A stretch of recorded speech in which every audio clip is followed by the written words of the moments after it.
Welcome back to another Warhammer 40k reaction. We're back on the Bricky series. Bricky brought himself out a new video updating all the factions again and including some of the new stuff.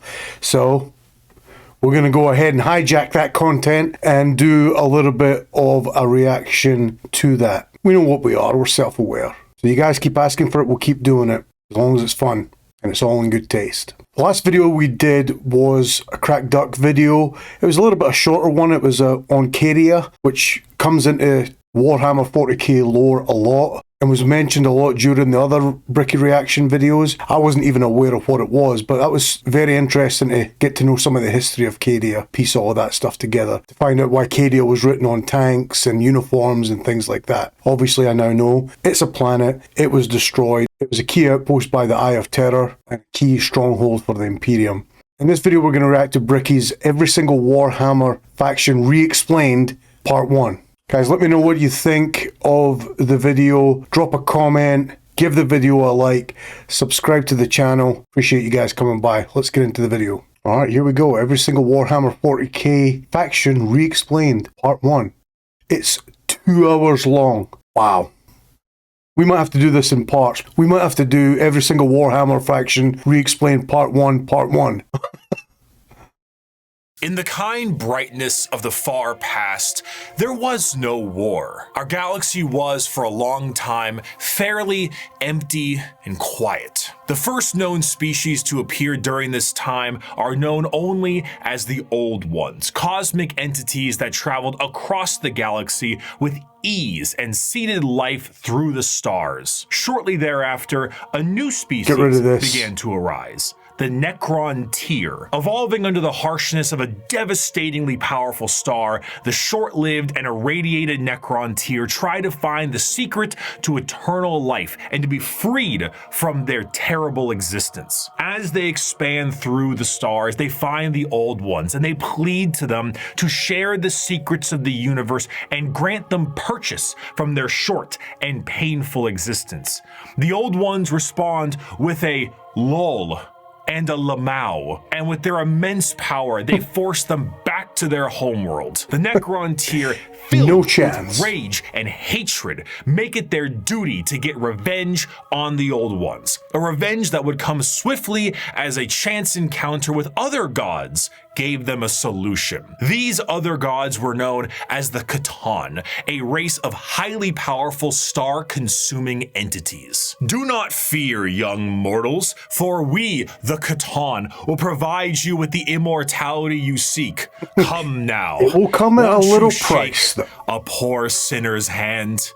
Quoted from Mephetron, the Deceiver. The Necrontyr accepted the C'tan's offer of immortality, but believe it or not, this turned out to be a ruse. A trick. The C'tan crafted gigantic furnaces and began the process of biotransference. The Necrontyr willingly walked line by line into the furnace engines made by gods who devour stars and had their souls consumed instead. The short-lived, irradiated, and cancer-inflicted race of the Necrontyr ceased to be, and the immortal, soulless Necrons remained. Now backed by the immense power of the old bait and switch, the Necrons rally against the Old Ones, and the bitter conflict in the stars at this time is known as the War in Heaven. Despite creating various races and entities to aid them in this battle, the Old Ones are overwhelmed and eradicated down to the last, due to the sheer power of the C'tan fat off the souls of the Necrontyr, and with an army of unthinkable robotic slaves at their behest. However, the C'tan are greedy, spiteful gods, and when there was no foe worth killing, they turn on each other. The Necrons then put their sights towards the C'tan and lay waste to them, securing their freedom. The once subservient Necrons now control their former masters. Worn out, so they were fighting each other. The Necrons took advantage. The Necrons, under their leader Zarek, the Silent King, lie dormant with a plan to eventually wake and reclaim control control over the galaxy. Over millions of years, empires rise and they fall. The species created by the Old Ones have footholds over the galaxy, but on a pale blue dot in the thick of all this conflict, humanity begins to evolve. And for the most part, the basic path of humanity's evolution remains the same as it is now for almost 15,000 years. Right now, in the 21st century, this is canon. You, right now, Twitch streamer reacting to this video, you existed at a point in the Warhammer universe. But with time... He knows. We're just piggybacking off of his glory, riding on his coattails into the horizon, standing on the shoulders of giants. That's what we do. Humanity's ambition and the power of their technology becomes unmatched, and the golden age of expansion begins. Humanity starts to branch out through the stars with powerful tools used for agriculture, mining, and expansion. Some branches of humanity would eventually settle far away from Earth itself, and around this time, the psychic ability of humans are greatly expanded, and what we begin to know as psychers appear. But despite all the progress, things would begin to collapse. The machines created to aid humanity would turn on them in M23, an event known as the Cybernetic Revolt, and trade would begin to collapse due to the immaterial warp, aka actual hell, beginning to cause ruptures in space and time. These warp stones would separate humanity, and this would be what is known as the Age of Strife. The warp, a sea of souls, storing all thought, emotion, and the souls of those who have passed on, begin fluctuating into something terrible, as far on the horizon, something horrendous was brewing. You see, the warp isn't just a random assortment of chaotic energy. It is fairly well organized, thanks to those living in the galaxy. I had the hardest time wrapping my head around the warp. Afterlife of sorts, and the actions of the innumerable amount of creatures who live in the galaxy have manifested a pantheon of organized entities known as the Forces of Chaos. At their helm are three major entities: Khorne, Nurgle, and Tzeentch. However, a fourth one, Slaanesh, was about to be born. The ancient Eldar were one of the first species created by the Old Ones, and due to their extreme and unbridled excess, the birthing of Slaanesh tore a hole in the galaxy and forever split the Eldar into those of the Craftworld, who sought to bring their species back together, and those of the Drukhari, who wished to continue what caused the birth of Slaanesh in the first place. The birthing of this fourth chaos god settled the warp storms of the Imperium and ended the Age of Strife, but humanity was still fractured. So one man revealed himself and spearheaded an immense attempt to reunite all the fractured pieces of humanity. That man was the Emperor of Mankind. After reclaiming the newly destroyed Earth, the Emperor embarked on the unification wars to unite humanity under the banner of the Imperium of Man. However, due to the very long and devastating impact of the Age of Strife, humanity as we know it is not the same. To reconquer Earth, the Emperor would need more than mere men. Great beings, known as the Thunder Warriors, were recruited by the Emperor to reclaim the Earth with ease. But these warriors are a blunt tool and had, overstayed their welcome. He would need something better, and that solution would be known as the Space Marines. Superhuman soldiers that will have the skill and cunning exponentially greater than the mortal man. These new warriors would be commanded by an elite group of his very own sons known as the Primarchs. Unfortunately though, Daddy didn't charge the baby monitor, and his 2018 sons And I finally understand the 2018 thing. So there were 20, and there's all these like discussions and rumors that two of them, 2nd and 16th or whatever it was, were there to be like player-directed battalions. But it's now considered heretical in Warhammer circles to even talk about the missing 2 battalions. You just don't talk about it. I finally get the joke. There was also a thing that was discussed in some of the comments that I got, that the Emperor was in fact somebody who made several appearances throughout humanity's history. Like he was all these important figures. Like he might have been an Egyptian pharaoh at one point. Maybe he was Moses. Maybe he was Jesus or Samson or Hercules. Like these big players. So he didn't present himself as being this emperor, but came along in the guise of somebody else a little bit more human to try and help humanity. But it just didn't work out as well as he wanted it to. So eventually he just had to come out of hiding and go, here I am, and grab humanity by the nuts and go, let's go. Let me know what you guys think of that. Would be stolen by the forces of chaos and scattered across the galaxy. This would begin the Great Crusade, a monumental task to take back the stars in the name of humanity and reclaim the lost Primarch sons. However, he would need the fires of industry to make this happen. Looking to the distant cousins of Mars, the Emperor signed a treaty with the technologically irradiated hellscape of the Red Planet and allowed the cult of the Machine God, the Mechanicum, to supply his crusade. While Space Marines were the tip of the spear, their numbers paled to the vast might of the Imperial Army and Navy. The Astra Militarum and their seemingly endless numbers make up the bulk of the fighting force for humanity, supplied by the intelligence and prowess of various agents of the Imperium, such as rogue traders and assassins. Due to the lack of connectivity between the worlds, what a society had become over thousands of years became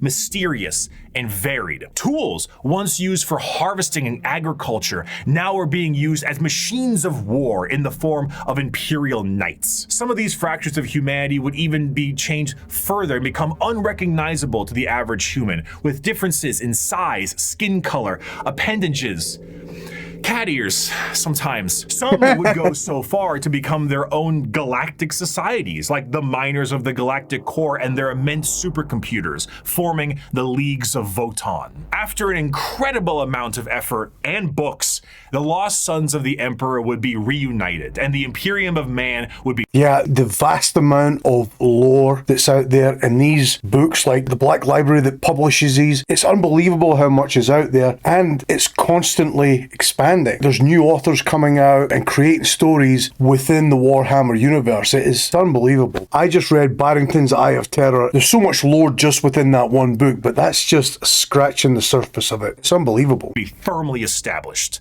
This, however, would not last. Be it intentional or accidental, the Emperor would not reveal to his sons the true nature of the galaxy and the terrors of the warp. And this oversight would result in one of the most impactful wars in humanity's history. The favorite son of the Emperor, there he Horus, is, would fall to the powers of chaos and turn on his father. This betrayal, this backstabbing, this heresy, this Horus heresy. He hates Horus. Anytime you mention him, she's...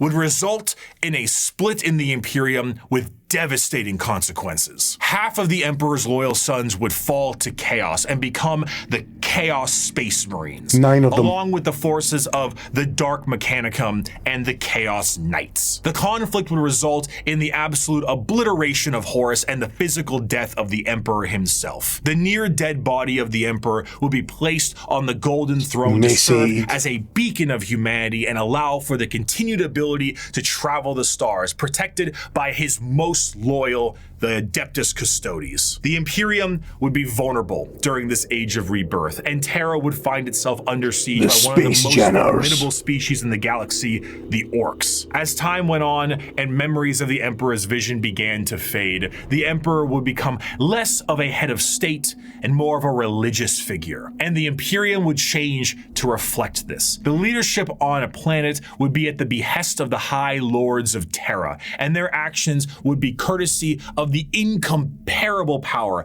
and authority of the Inquisition. The zealots of the Imperium would intensify and create a brand new era known as the Age of Apostasy. And this ecclesiarchal command of the Imperium would end up with one of the strongest fighting forces of Terra, the Adeptus Sororitas. Over time, Sisters of Battle, get them, girls. And we would approach the 40th millennium of Warhammer 40,000. Badass warrior nuns.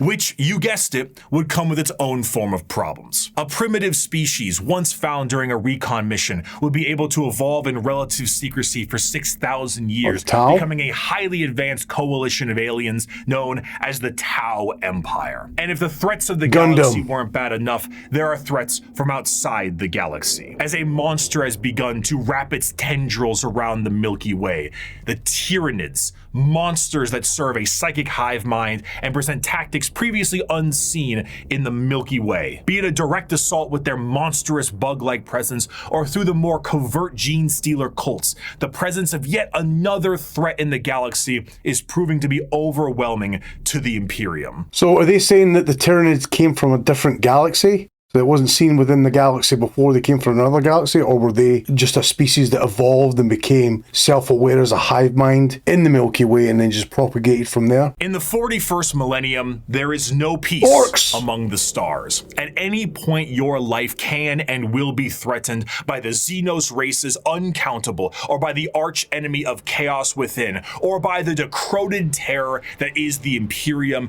itself. It is to live in the cruelest and most bloody regime imaginable. Forget the power of technology and science, or the safety of promise and understanding. For in the grim darkness of the far future, there is only war. Yes! Let's go! Let's go! Again! What's the added stuff?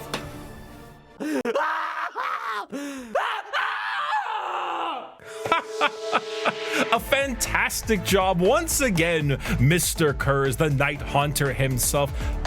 Didn't you love that, my faithful audience? Is this a paid promotion? Once again, we have another criminal. Is this the Gamer Supps pitch? 6 hours, break every single bone in his body. And with that, once again, our glorious leader has brought the crime rate to 0%. Always brought to you here on Nostroman News. I'm your host, Bricky. Thank you once again for joining us. Our top stories for tonight. The weather forecast appears to be rainy with extra dark, so make sure you pack those extra batteries for your lamp packs. And of course, let's not forget the fantastic gang violence problem we're currently having. Oh, I'm sorry, what's that?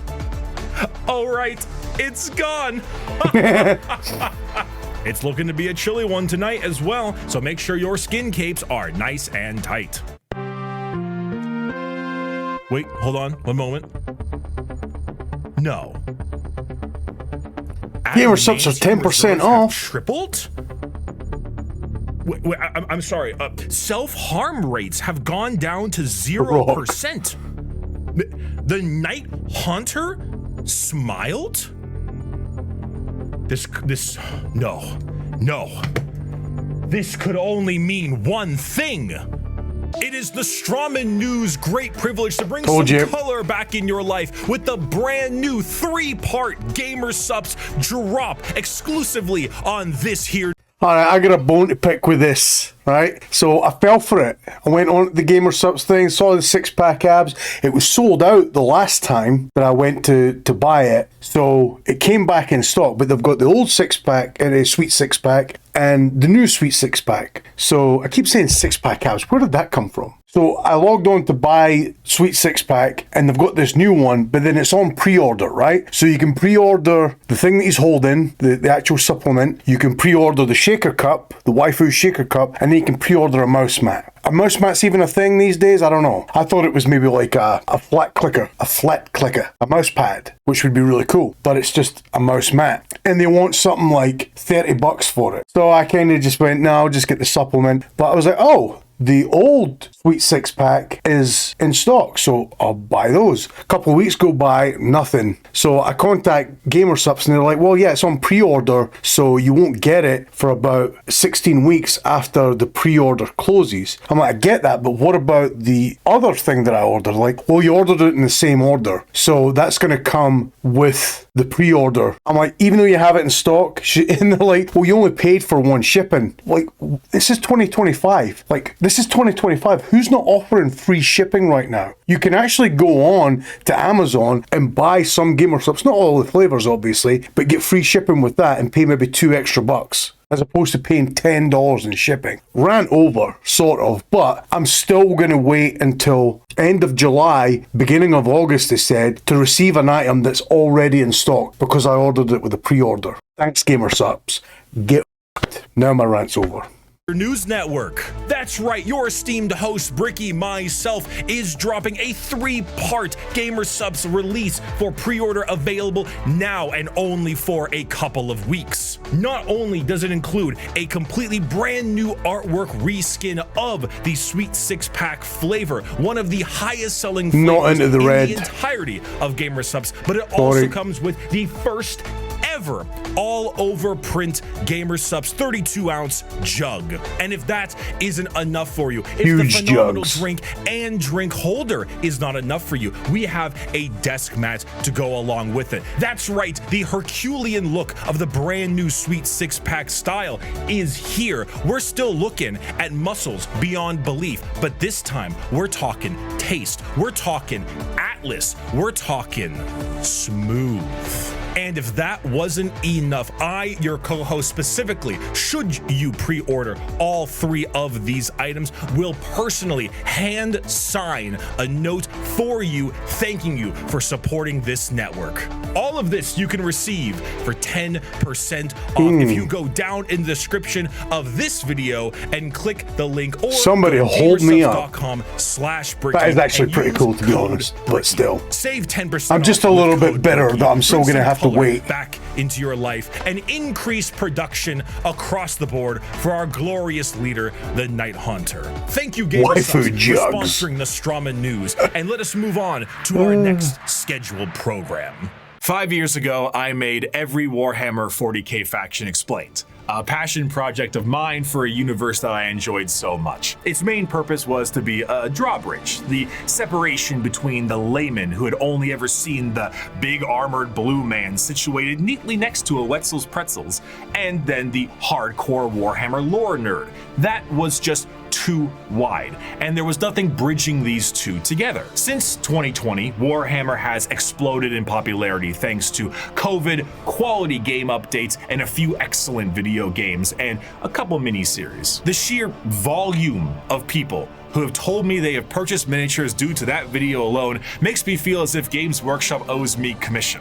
However, that video is incomplete. I was not a casual fan, but I was also not a hardcore lore junkie. In the 5 years since that video's release, multiple channels have sprouted up, and the drawbridge between casual to the obsessed has never been wider or easier to traverse. Even I, myself, have been a part of Apedtus Ridiculous, a podcast teaching lore in a much simpler and condensed form. Needless to say, I've learned a lot. Warhammer is so much more than just Spaceman shoots big gun. It has also grown substantially from its origins, being a Warhammer Fantasy spin-off just in space. Now, it is a black library filled with immensely deep characters, difficult themes, and even some tear-jerking stories. It is a backdrop for a million stories over a million worlds, and I did not see its true depth in 2020. But now, I'd like to share what I've learned. We just had a brief summary of the world and each faction that takes place during it. And we did that because to truly understand each faction, we must understand what makes them the way they are. And to do so, we need to begin in chronological order, discussing their origins, their culture, their powers, and of course, what makes them oh so grimdark. So let's begin with the group that started it all and sing praise to the Infinite Empire. The Necrons! As mentioned before, the Necrontyr were the original form of the Necrons, an alien race far away from us that lived short, painful lives due to the irradiation of their star. Normally, this would manifest as like a sort of cancer, a space cancer of sorts. The Necrons are very much inspired by the ancient Egyptian aesthetic, but unlike the windswept dunes commonly associated with it, the irradiated hellscape the Necrontyr endured was far from picturesque. This also translates into their height, hierarchy. They are a race of nobles and peasants. Most of the peasants would often live for their very short amount of time, only a couple of decades, while the nobles tended to have better care and would live a little bit longer, but still far less than the average lifespan of a human, even today in the 21st century. The leader of the Necrons was Zarek, the Silent King. He was the one who took the deal with the C'tan and the Deceiver. Of course, he wasn't aware of the fact that they were known as the Deceiver at the time, but the whole species was blinded by hate after being debased by the Old Ones on their quest to cure their illness. The sheer pain that underwent the Necron race can't be understated, as their fear was manic. The C'tan are, of course, gods that eat stars, and when the leader of your species tells you to march into the gigantic green furnaces to ascend to immortality, you march. The scenes from these are long lines of both the peasantry and nobles clutching their loved ones in a frantic act to save their own marching lives. right Many into of the them fire. already inflicted in the late stages of the space cancer, some of them crawling into the biotransference furnaces, trying to outrace death itself, without realizing death was the one who made these to begin with. What came out the other side was a soulless husk. And I say that literally. A soul is not an abstract concept like it is in our world, an immaterial version of oneself discussed and debated in religion and philosophy. No, in Warhammer, a soul is a real, tangible item of oneself. And the C'tan basically were just like to every single person who went in their furnaces. If you were a peasant, you came out a so they Necron consumed their warrior, souls and spat out the husk on the other side. Have ceased to be. You have no mind, you have no soul, and your body, as you know it, is made of an extremely advanced mass of re-knitting living metal known as necrodermis. You cannot think for yourself, for you do not have a brain to think with. All you do now is await protocols from your overlords, which are legion of nobles who came Terminators out of the furnaces with their minds intact, not their souls, mind you, but their minds are very much intact. These nobles now have command protocols, and they are able to command all of their peasantry and do with them whatever they wish. Zarek, the Silent King, is the most advanced of all the Necrons, a perfect metallic version of himself with incredible power and intelligence. His strength allowed him to lead the undead and the unthinking armies of the Necrons to battle against the C'tan when they were at their weakest due to their incessant infighting, and then win back their freedom. But gods cannot die. So in reality, what occurred is the C'tan were shattered into thousands of pieces, and each shard of their god was trapped in a stasis vault and mind controlled to do the bidding of the Necrons they once enslaved. The biggest challenge they face now, so this was the Pokemon reference he gave the last time. The Eldar and the Orcs were quite prominent, and as you can imagine, a galactic war really takes its toll on the joints, or I guess the servos. It was in their best interest to wait out the galactic rise of the other races and come back at a more opportune time. So they went into stasis via these massive tomb complexes hidden beneath various worlds, biding their time until it was once again their opportunity to rule the galaxy. Zarek, the Silent King, as penance for his failure to his people, exiled himself into the darkness between stars for the next 60 million years, with his perfect memory a constant reminder of the doom he inflicted upon his people. Flash forward to the modern day, and the Necrons are reawakening, but it isn't working as well as it could be. Whether the tomb world is reawakened naturally or by some imperial moron stepping on a green glowing rock, the Necrons have come back to reclaim a galaxy they consider rightly theirs.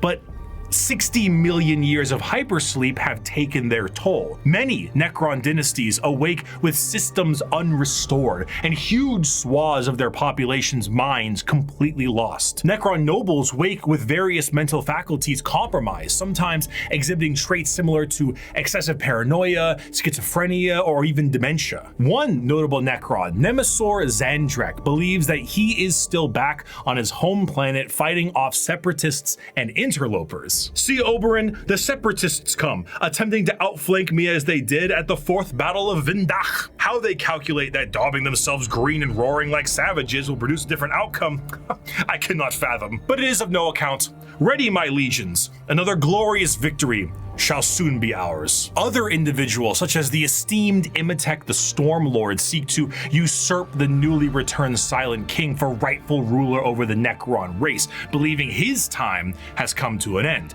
while scientists and archaeologists like Trazen the Infinite and Orikin the Diviner spend thousands of years bickering over artifacts and petty squabbles. Truly, the Necrons are a faction of unthinkable, unimaginable power, held back entirely by their own hubris and 60 million years of stasis. It is a species. So they've basically just degraded in their coma and woken up with different types of amnesia or mental ailments to where they've lost sight of their common goal, and now they have their own agendas that they have manifested in their own degraded minds, and it's inhibiting the race from even moving forward. Crazy. Species that does not know of time, only of the ravages brought by it. A pharaoh of a dynasty may just be as frightened to awake completely mad as they are to be assassinated while they sleep. Thousands of years pass in an instant. There is a play, like an opera play, a retelling of the war in heaven in the Necron culture that takes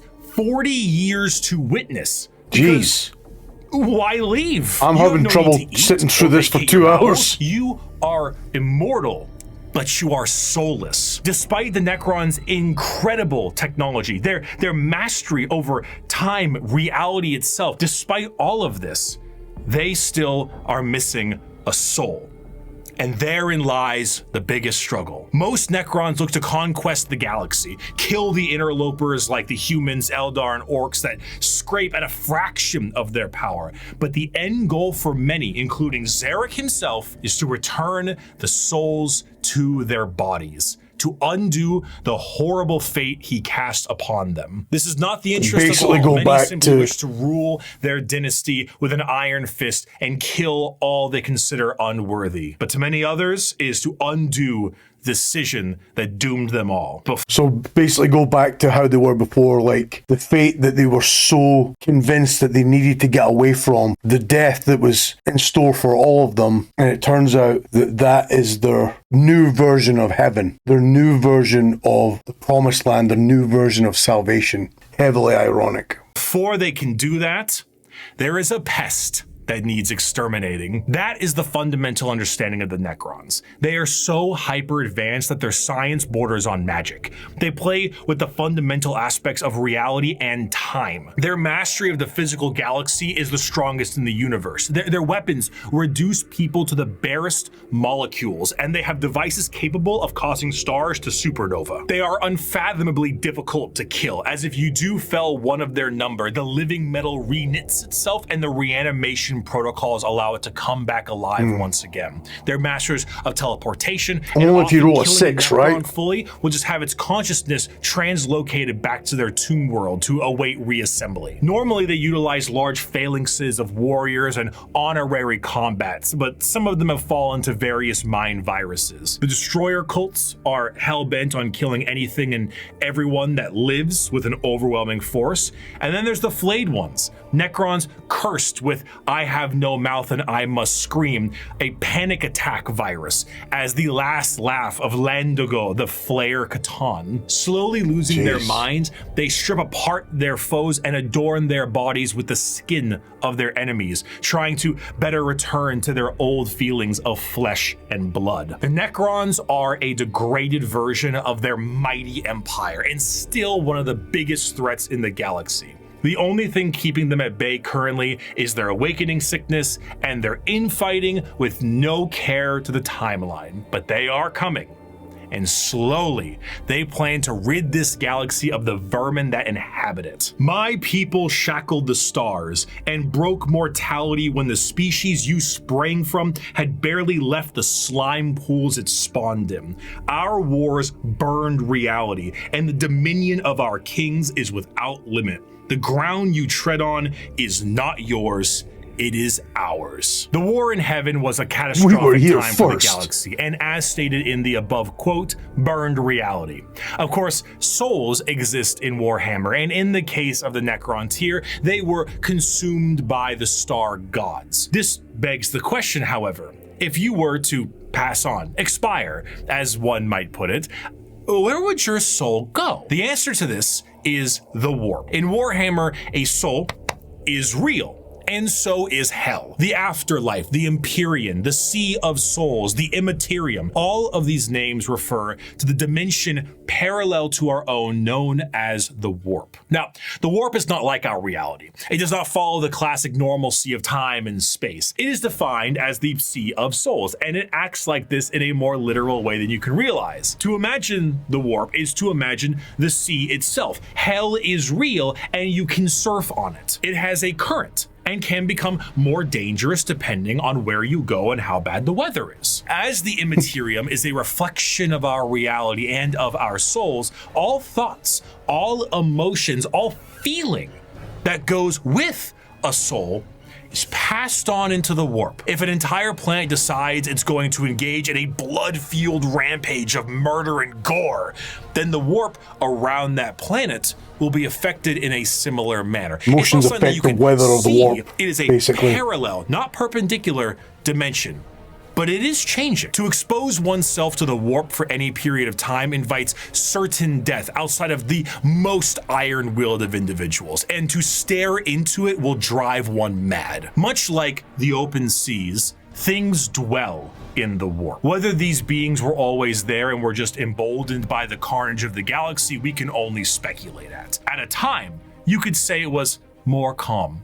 But a certain faction's galactic war in heaven didn't do it any favors. No. Now the warp is turbulent, and its realms belong to a pantheon of gods known simply as So all those souls of the Necrons that were consumed by the star gods that were then obliterated, souls went to the warp, so they're floating around in the warp somewhere. How do they expect to be able to find those souls and reunite them? Because it's not like they would just go to a certain part of the warp. Surely it would be a little bit more diffuse, because they were not all in life the same intentions. So, or did they? Did all those Necrontyr souls go to Chaos because they were all hell-bent on world domination? So the Necron would have to go into battle with the Chaos gods to try and reclaim their souls.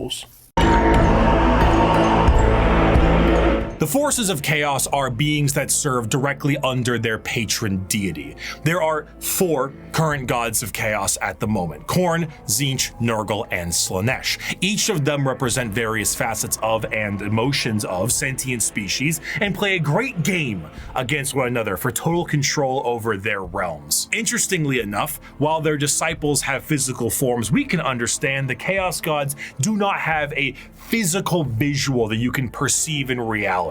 So while there are tons of fantastic fan art, we do not know what they truly look like. Well, they are.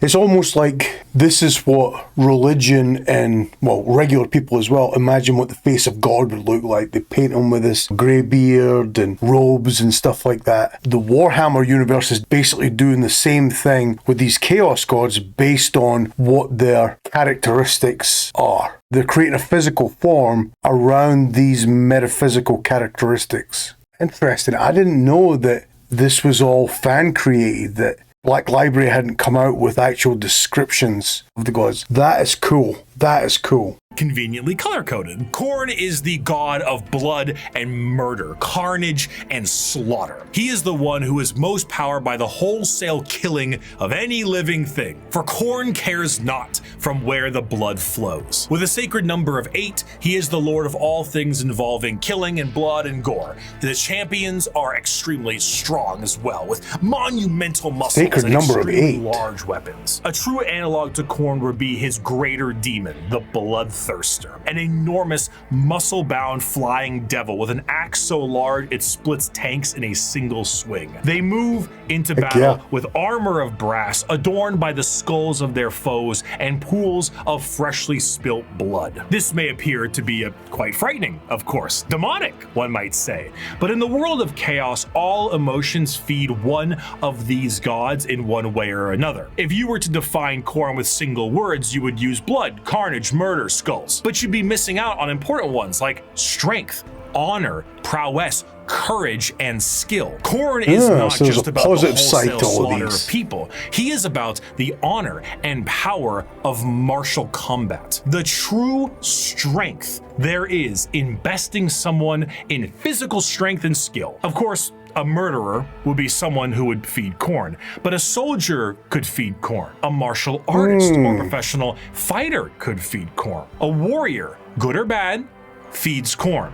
A diplomat does not. A premier soldier does. A GoFundMe does not. This is what leads many mortals down the path of Khorne, for he will bless those that bring him enough skulls. And in a world this destructive, there are many ways to reap a high tally for him. Prepare the dread claws and unchain the mad ones. Glorious battle awaits us today, for the world below has refused to surrender. Let us descend upon them with fury and rage, giving no quarter and sparing only those warriors who fight well enough to earn a place amongst us. As to the rest, their lives and possessions are ours, but their skulls are for Khorne. Normally, if I ever want to explain Khorne, I just kind of show him this clip. I'd never stab you in the back, Shepard. Warriors like you and me, straight to the face. Moving on, Tzeentch is the second god, the god of trickery and mischief, the changer of ways, the great conspirator and the architect There's a lot of going on there. The sacred number of 9, Tzeentch is truly the god of change in all of its forms, but there is... What's with the sacred numbers? Sacred number of 8, sacred number of 9. What's that about?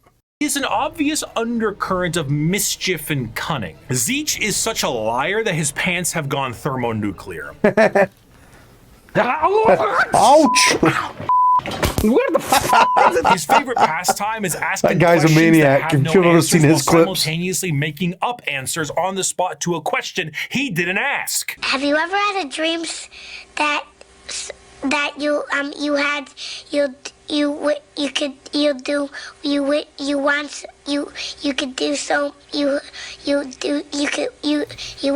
want him to do you so much you could do anything? Wait, he is what? Such a conniving little bastard that every emotion of lying, of scheming, of trickery is a direct way to help feed him. An unfaithful partner, a politician, a spy.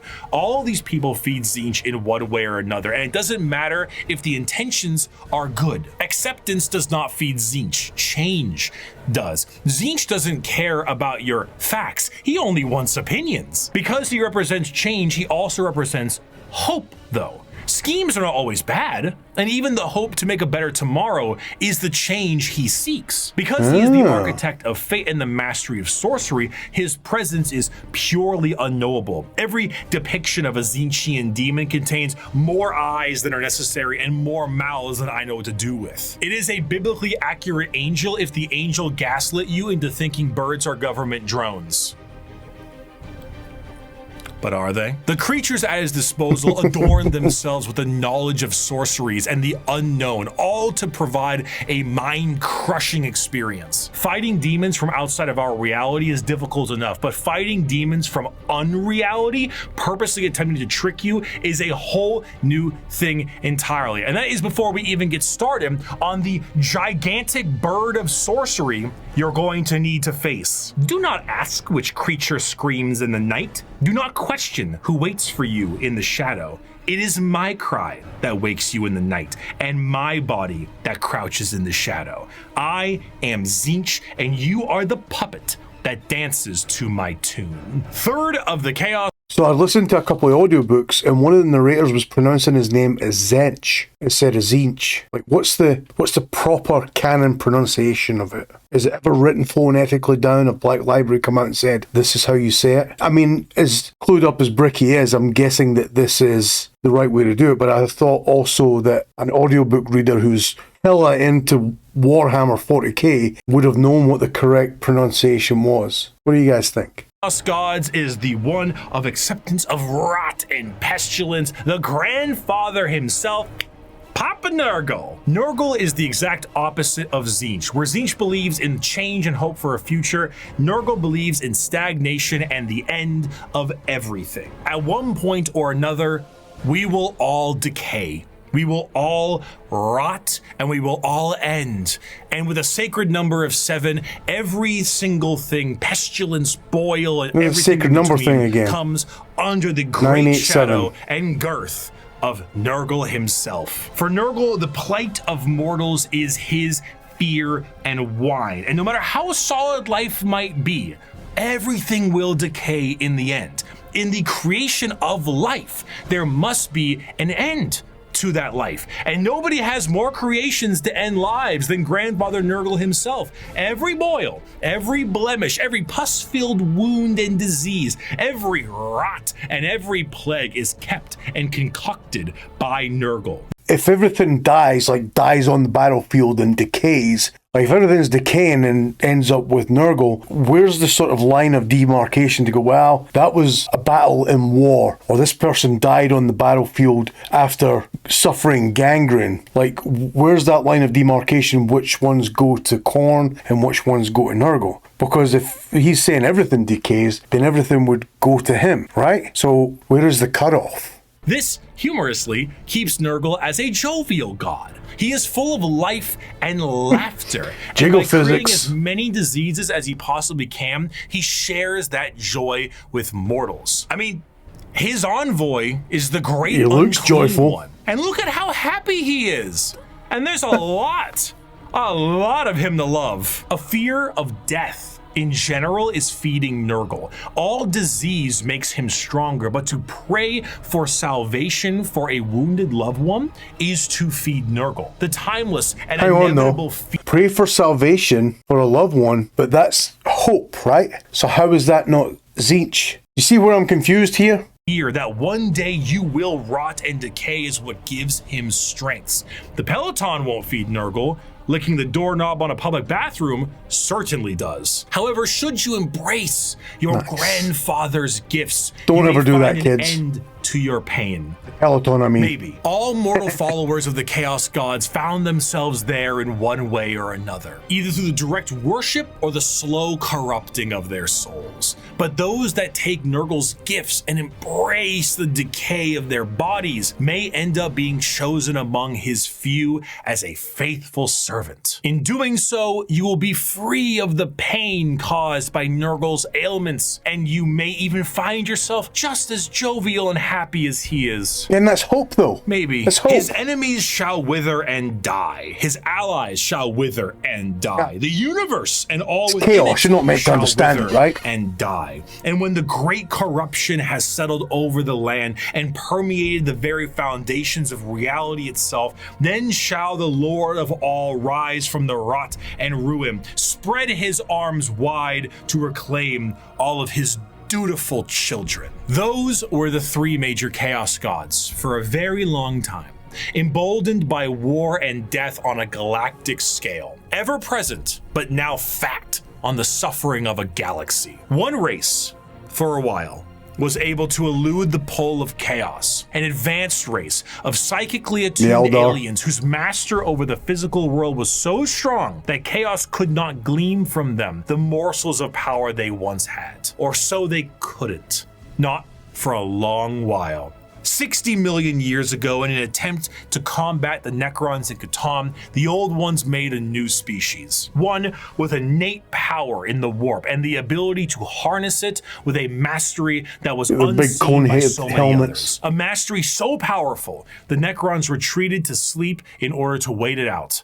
it was no longer a galaxy to be ruled by them, but instead begin the age of the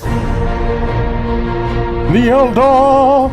The Eldar are a race of pointed-eared humanoids that are all psychically attuned to the warp. If we're being meta here, these are space elves, and these elves ruled the galaxy in the time the Necrons went to sleep and humanity began to rise. The Eldar's empire was galaxy-wide and lasted for longer than any other galactic power that we know of. Their understanding of all things was exceptional. With every single one of them being psychers, they had the ability to master the warp and use it to their advantage. See, being a psyker is basically like being a wizard, or I guess in this case it's more of a sorcerer, since you are born with the gifts as opposed to learning them. In order to utilize your psychic abilities, however, you must then reach into the other dimension, into the warp, into hell for that power. So if you were to say, cast Fireball, your mind would reach into the warp, gather the strength to rewrite reality, to then cast Fireball. Now, you might think to yourself, doesn't that mean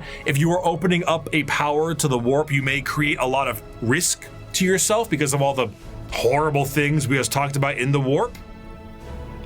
Yes. However, in Warhammer 40k, willpower is a real, tangible thing, in the sense that in its own right, it can be weaponized. Being strong of will means being strong of soul, and being strong of soul means you can resist the pull of the warp that much more. A more inexperienced psyker opens up a hole into the warp that is large, and that hole widens to get more power, allowing evil things to get in. A powerful psyker is able to open a very small hole, but with immense force to get the same amount of power with less risk. The Eldar are master psychers. Every single one of them can call upon the warp, and over millions of years they have perfected it so much so that they can weave structures out of it. In some species in the galaxy, they utilize the warp itself for interstellar travel. The Eldar I have terror.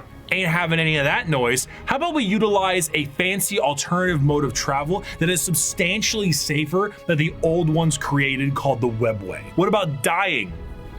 Miss me with that. We no longer age. And if we do, we can just be reborn like that. Food, water, materials, we make things out of distilled warp essence itself. How are they reborn sing though? Unreality into cathedrals to dine in. Get the souls eternal, so they just renew their bodies. Could the Eldari Empire possibly fear? Themselves. The Eldari Empire's biggest fear was themselves, with a society so perfect they wanted for naught, and this led them down dark and dangerous paths. When the base functions of society are no longer a problem for you, you tend to experiment. Perhaps the medium rare steak on your plate would be better if it was elf meat. Hey, I'm not saying we should make cannibalism legal, but like, what's the issue with a little taste? Violent sports slice off a piece of buttock. How come we don't do sports to the death? I mean, I'm just saying, like, if both participants are willing and clear about it, like, what really is the problem there, you know? Art is in the eye. Because then you can just be reborn if you die. There's no risk. Completely up to the concept of one's own interest. A canvas adorned with the blood of a man wronged is truly the visual poetry that our society needs. Hedonism, with a slow and consistent hedonism, the Eldar slid backwards into debauchery of the sort I cannot discuss on this mega YouTube orgies video. Murder on stage, delicacies and drugs distilled from one another, the trade of slaves and concubines, and much worse. The Eldar physiology has their emotions heightened, and they can feel more than a human does. So while it can provide lows of pure despair, it can also provide greater highs than you have ever known. And swinging between the two of them was the Eldar game. The warp took notice of this heavily, and it began to react. On a galactic scale, the debauchery and the hedonism of the Eldar race caused levels of warp storm so pronounced and so volatile that it cut off interstellar travel for all those who used it. Communications between planets was removed, and a nightmarish era of old night began. This continued for thousands of years, hundreds of thousands of years. The Eldar all but removed from the problems being caused as they entered heights of more and more ecstasy. They needed more and more and more. Nothing was ever enough. More murder, more torture. It's art, it's delicacies, it's life. This silence offends Slaanesh. Wait.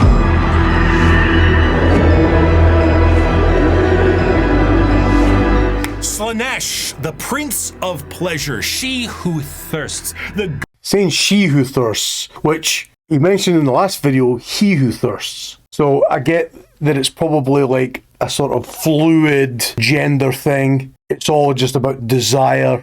Is he now the princess or queen of pleasure? Pretty happy that we're not seeing a massive Bobby again like we did the last time. That one caught me by surprise. God of unspeakable excess is our fourth Chaos God, with the sacred number of 6 adorning their title. Slaanesh is a bit of a tricky sacred one, number of 6. because with our other 3 Chaos Gods, there was a certain understanding of human emotions and desires. But for Slaanesh, that desire is how is her Teddy smoking? The words to be used would be decadence, pleasure, perfection, passion, excess, and many others. The pursuit of more, the want to do more, experience more. Maybe the guy's got one titty and then one man-sided chest. Slaanesh their gifts. Looks a like lot of people fluid. believe that Slaanesh is something that originates with sex, specifically, and it makes sense why they assume that. The visuals of Slaanesh patrons are all very lithe and sexual, but they are also intentionally androgynous to appear attractive to a variety of intrigues. However, to think that Slaanesh specifically derives from sex would be mistaken. While it is true that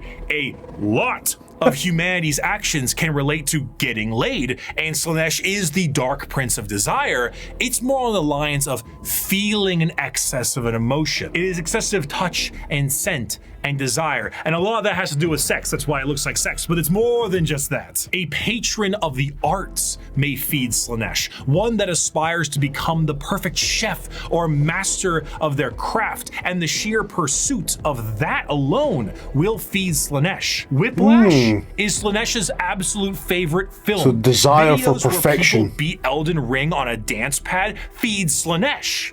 There are no 2 words in the English language more harmful than good job.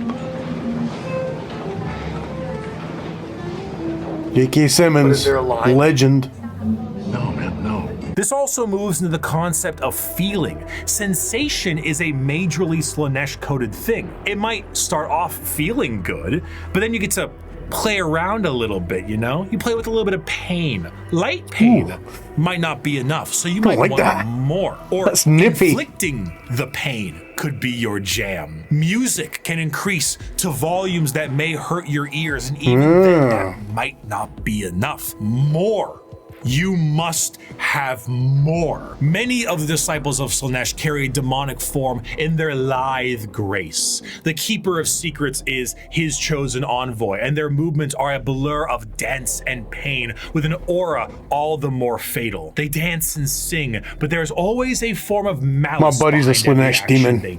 Loves to listen to music too loud. You know who you are. Before the demonic entity can crush you in that grip. Slaanesh's palace has 6 layers surrounding it, and one of them is the excess of gluttony, where the participant finds themselves in a beautiful banquet full of the most delicious foods imaginable. Tables of delicacies and rivers of wine tempt the user to such a degree that they cannot stop stuffing their face, unaware that the things they are eating are very vaguely familiar meat. If one does not see themselves drowning in the river of wine, they may soon fill their bodies up so much that they cease to function and fall over, becoming part of the banquet themselves.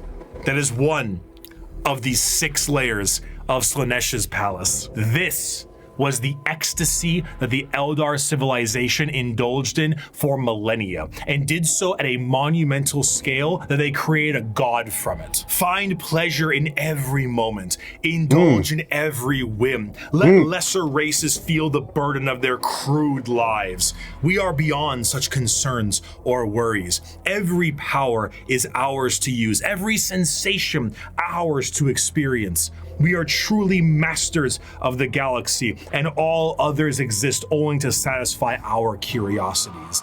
We have earned our position of power. Let us forever taste the fruits of such achievement. Time itself is ours to command. We are eternal. Wait, what?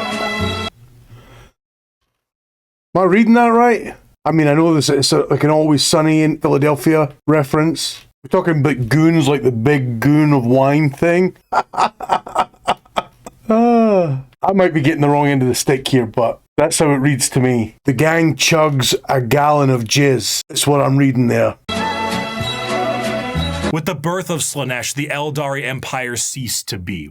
A catastrophic event so horrible that the warp ripped a hole permanently in our reality. A fissure forever known as the Eye of Terror. With the sudden inhalation of this god's largest breath, the Eldari souls are a currency to be now collected by she who thirsts. Trillions of Eldar died in an instant. Slaanesh gorging on their souls to satisfy his palate. 99.9% of their entire species died, and the rest are doomed to a fate worse than death. For Slaanesh now stakes a claim on each and every Eldar soul. From the moment they pass on, an eternity of torment awaits them. The remaining Eldar devote their entire lives to stopping this eventuality. Their dying race so devoted to saving themselves from the Dark Prince, and in doing so, have found very creative ways. Don't die. Okay, so this is the modern world of Warhammer, ones that use the web way, right? Eldar are the main force of Eldar in the galaxy and represent the elf style that many think of when you think elves in space. Fantasy elves in space, not those elves.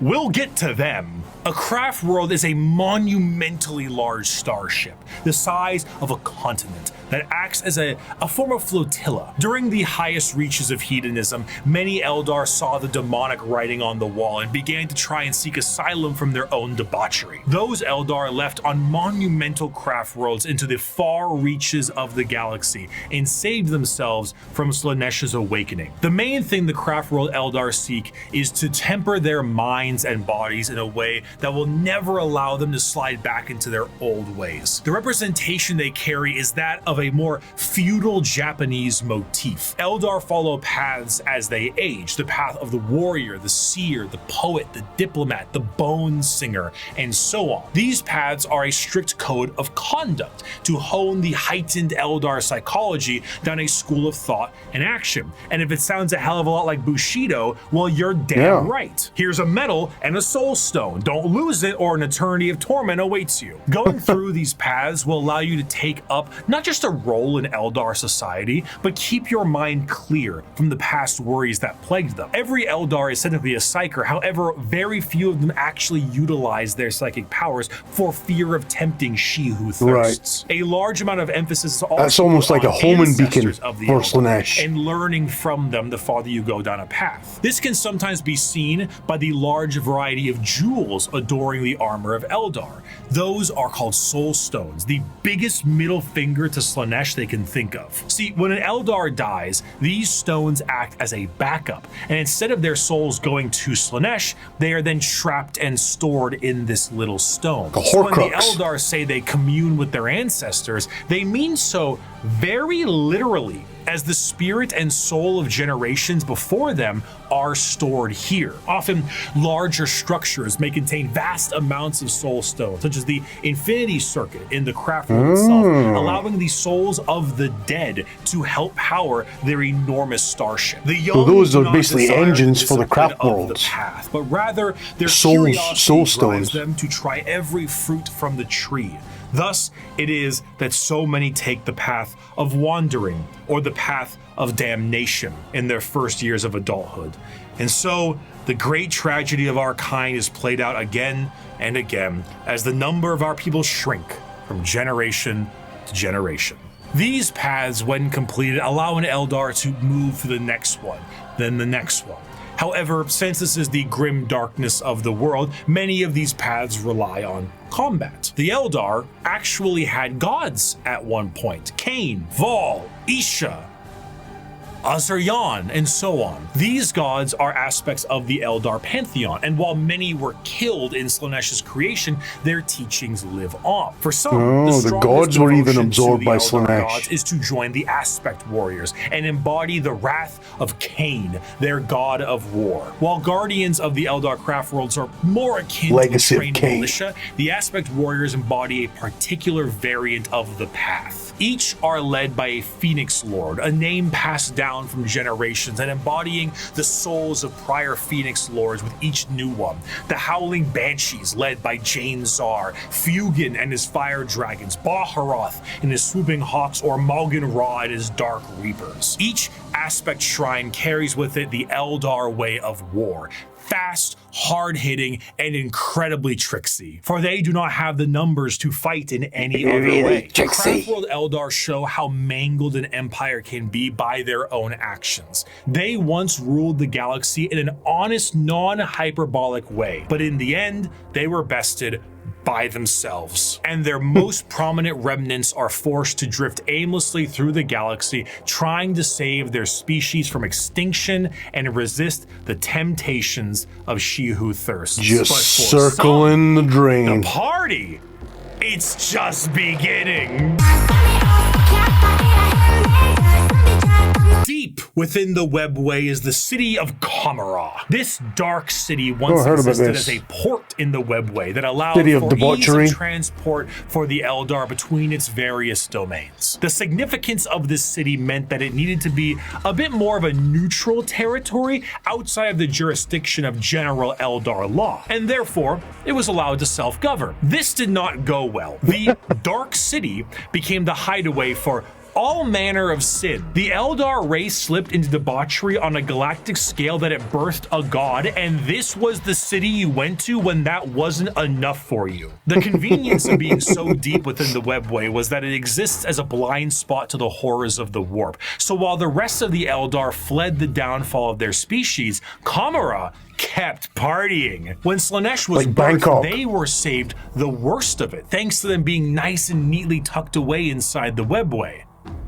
But only somewhat. The Dark Prince did not have a grip around their soul, but the tiniest pinky finger, and they were still pulling. But due to their excess hedonism, they found a solution to this problem. If they tormented others, they could temporarily rejuvenate their souls and continue to cheat their inevitable death by placating the Prince of Pleasure. And if they kept this up on the regular, they could effectively become immortal. Thus, the Drukhari were born. Unlike the more stoic elves you see in works of fiction, the Drukhari themselves exist as a sort of analog of the more grim and fiendish elves you find in Norse and European mythology.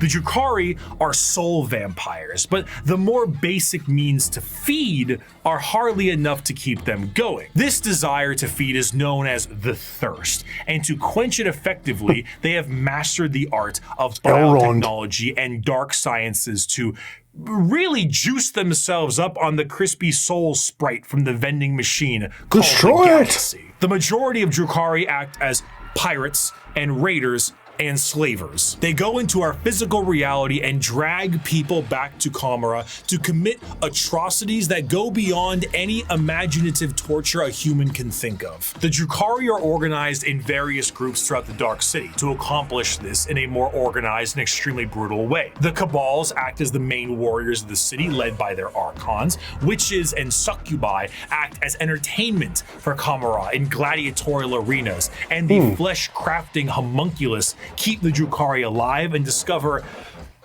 ever-increasingly more painful ways to torment their ever-increasingly large supply of slaves they are brought. The Dark Eldar see the other inhabitants of the galaxy as little more than new ways to offer souls that can be brought to bay or slaughtered at any time. Their fodder, however, is not meat and muscle, but the anguish and despair of the weak. The Dark Eldar do indeed drink blood, but also tears, and most sustaining of all, the raw tears, a delicious Scott tenement they wring out of their captives. The truth of the matter is that Drukhari sustain themselves on the suffering of others, not just morally, but physically. Kamara is a city rife with backstabbing schemes and murder. It is the worst back alleys of the worst ghettos at the best of times. Nothing is more horrifying to a Drukhari than death. Zeech, then. For death will see them in the talons of Slaanesh for an eternity of torment. So they do everything they can to stop this. The homunculi covens regrow dead members from pieces of flesh as bargaining chips. The succubi create grisly gladiatorial spectacles that literally rejuvenate the audience members as captives are murdered for sport. To be captured by the Drukhari is one of, if not the worst fate imaginable in the world of Warhammer 40k.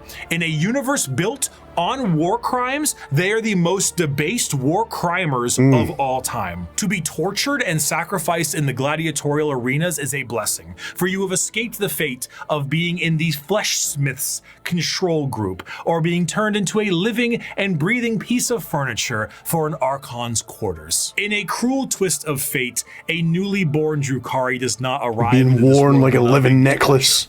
It is something they must grow the succubi's jugs. Grow to appreciate the suffering of other beings in order to survive in the world they have been brought into. If they succeed, they become some of the worst monsters in the known galaxy, a dark reflection to the Craftworlders and a taste of what Eldar society was like before the fall. If they do not succeed, they must find purchase elsewhere. Often those will join smaller parts of Eldar society like the Exodites or the Harlequins. Exodites believe in a pre-industrial variant of their society, often retreating to more lush worlds to ride dinosaurs and live off the land. Prehistoric style that I would normally laugh at if they weren't riding dinosaurs like ballers. The Harlequin dancing troupe are a subsect of Eldar that are more than just a little strange. A carnival of dancing jesters that serve the Eldar laughing god of Kegarak.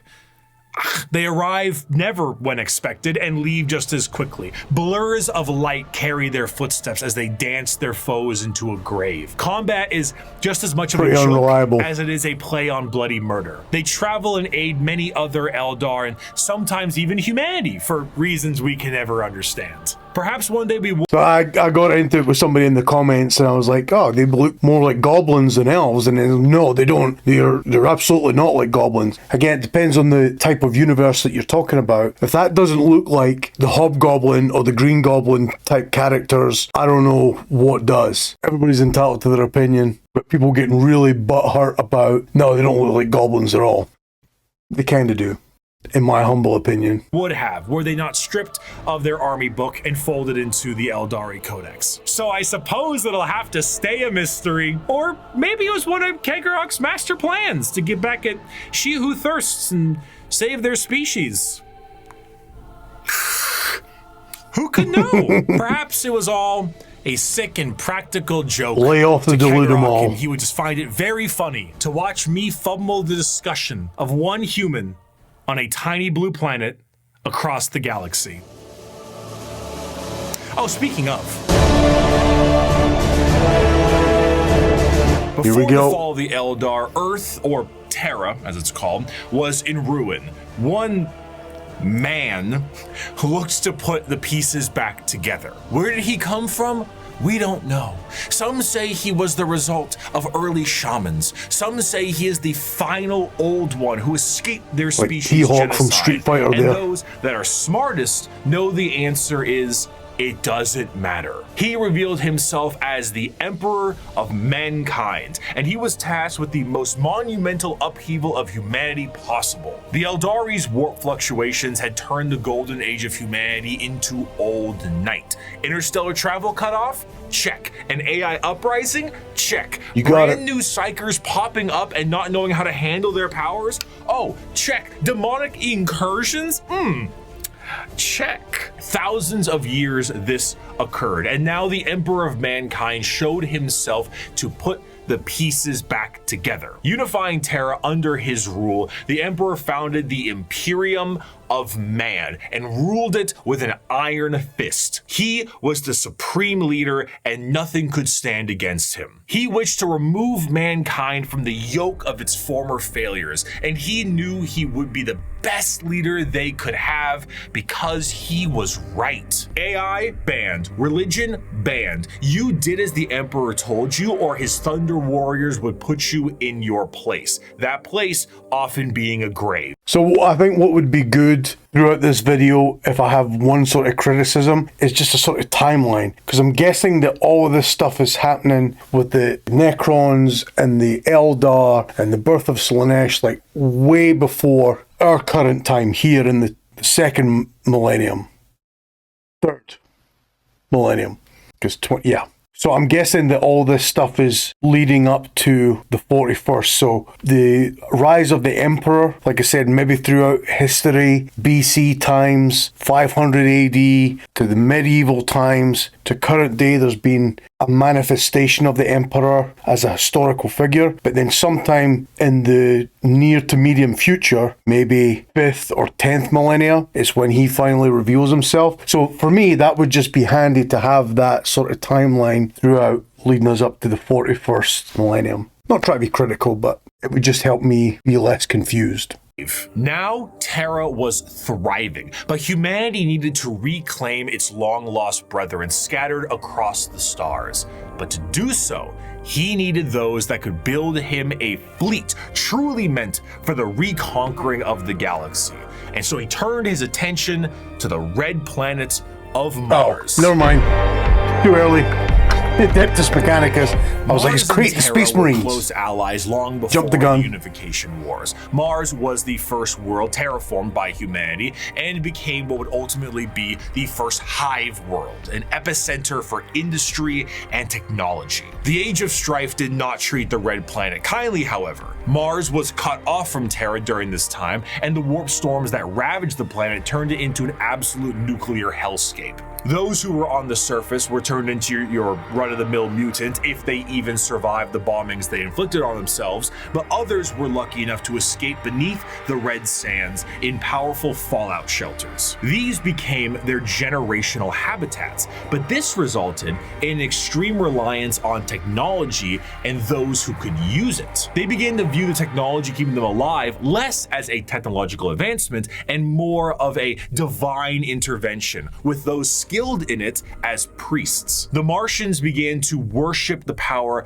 of the machine, and this resulted in the formation of the Cult Mechanicus, the belief in a holy trinity known as the Three-in-One. The machine god serving as the spirit who gave rise to all technologies known, the motive force, the deity that gives all life its ability to live, and the Omnissiah, a physical manifestation of the machine god itself. This belief began to manifest in them physically as well. What were once humans began to really mess around with the character creator options, and this tech obsession made them view instances of flesh to be weak and spend their lives removing what makes them human and replacing it with mechanical augments. Robotic limbs, glowing eyes, mechadendrite arms. What was once a mass of flesh now looks like the back of a router, and the oldest members of the Mechanicus no longer even look slightly human. In addition to this, cloaked over all of their mechanical appendages are robes that reflect the color of their homeworld, the red robes of the Mechanicus. So they've got that sort of insect carapace kind of look to them as well, though. Combination of cultures. I wondered if they were kind of Basically, Tyranid influenced. Techno-zealot monks. Organic life is the machine god's greatest accomplishment within the scope of the great work. All praise he who is three-in-one. By giving us life within an organic shell, he presents us with the means and opportunity to improve upon physicality, as is his divine plan. He grants us complex weakness so we might learn metallic strength and ascend to his level of machinic perfection. The Emperor's arrival to Mars was very much a walking in with the pizzas while the room is on fire moment, but to the Mechanicum, they saw his arrival as confirmation of their belief. They took one look at the glowing golden entity that showed up on their doorstep and were like, that's him. That's the guy. That's right the guy. there. And they immediately accepted him as the Omnissiah. Obviously, showing up and being called Machine Jesus shortly after wiping out all instances of non-Machine Jesus a little bit beforehand is an instance of capital H heresy. But the Emperor saw the bigger picture. Were they strange with how they rubbed unguents on themselves, burned incense, and prayed to machines for them to work? Sure, but that's a lot of production right there. So the Emperor devised the Treaty of Olympus Mons, a unifying agreement between Terra and Mars. And this union would be permanently etched into the Aquila of the Imperium as the two-headed eagle. One head for Terra, the massive other for Mars. submachine gun. The forces of the Emperor would be supplied with all the technology and weapons they needed to reunite the scattered remnants of humanity under one banner. And the Mechanicum of Mars would be able to keep doing what they were doing religiously and scientifically, so long as they kept up their tithes. This tithe meant total quality control over all technology in the Imperium. Is it a big spaceship? AdMech take care of that. Tanks? AdMech take care of that. The literal bullets in a gun? You guessed it. But unlike the factories of today, the forge worlds of Mars and the creations of the Mechanicum are a bit of a different experience altogether. Instead of a factory on a random given world, the entirety of the planet's surface is dedicated to manufacturing. But that's a little tricky, isn't it?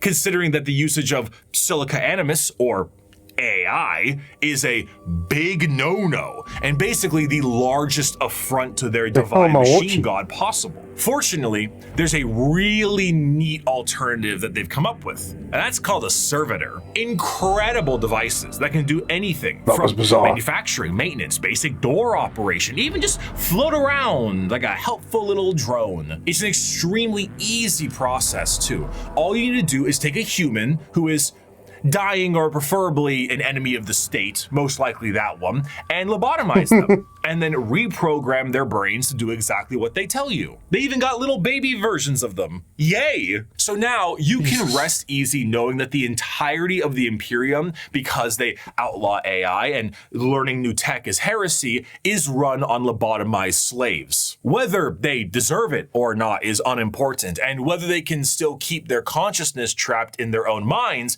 is another thing entirely.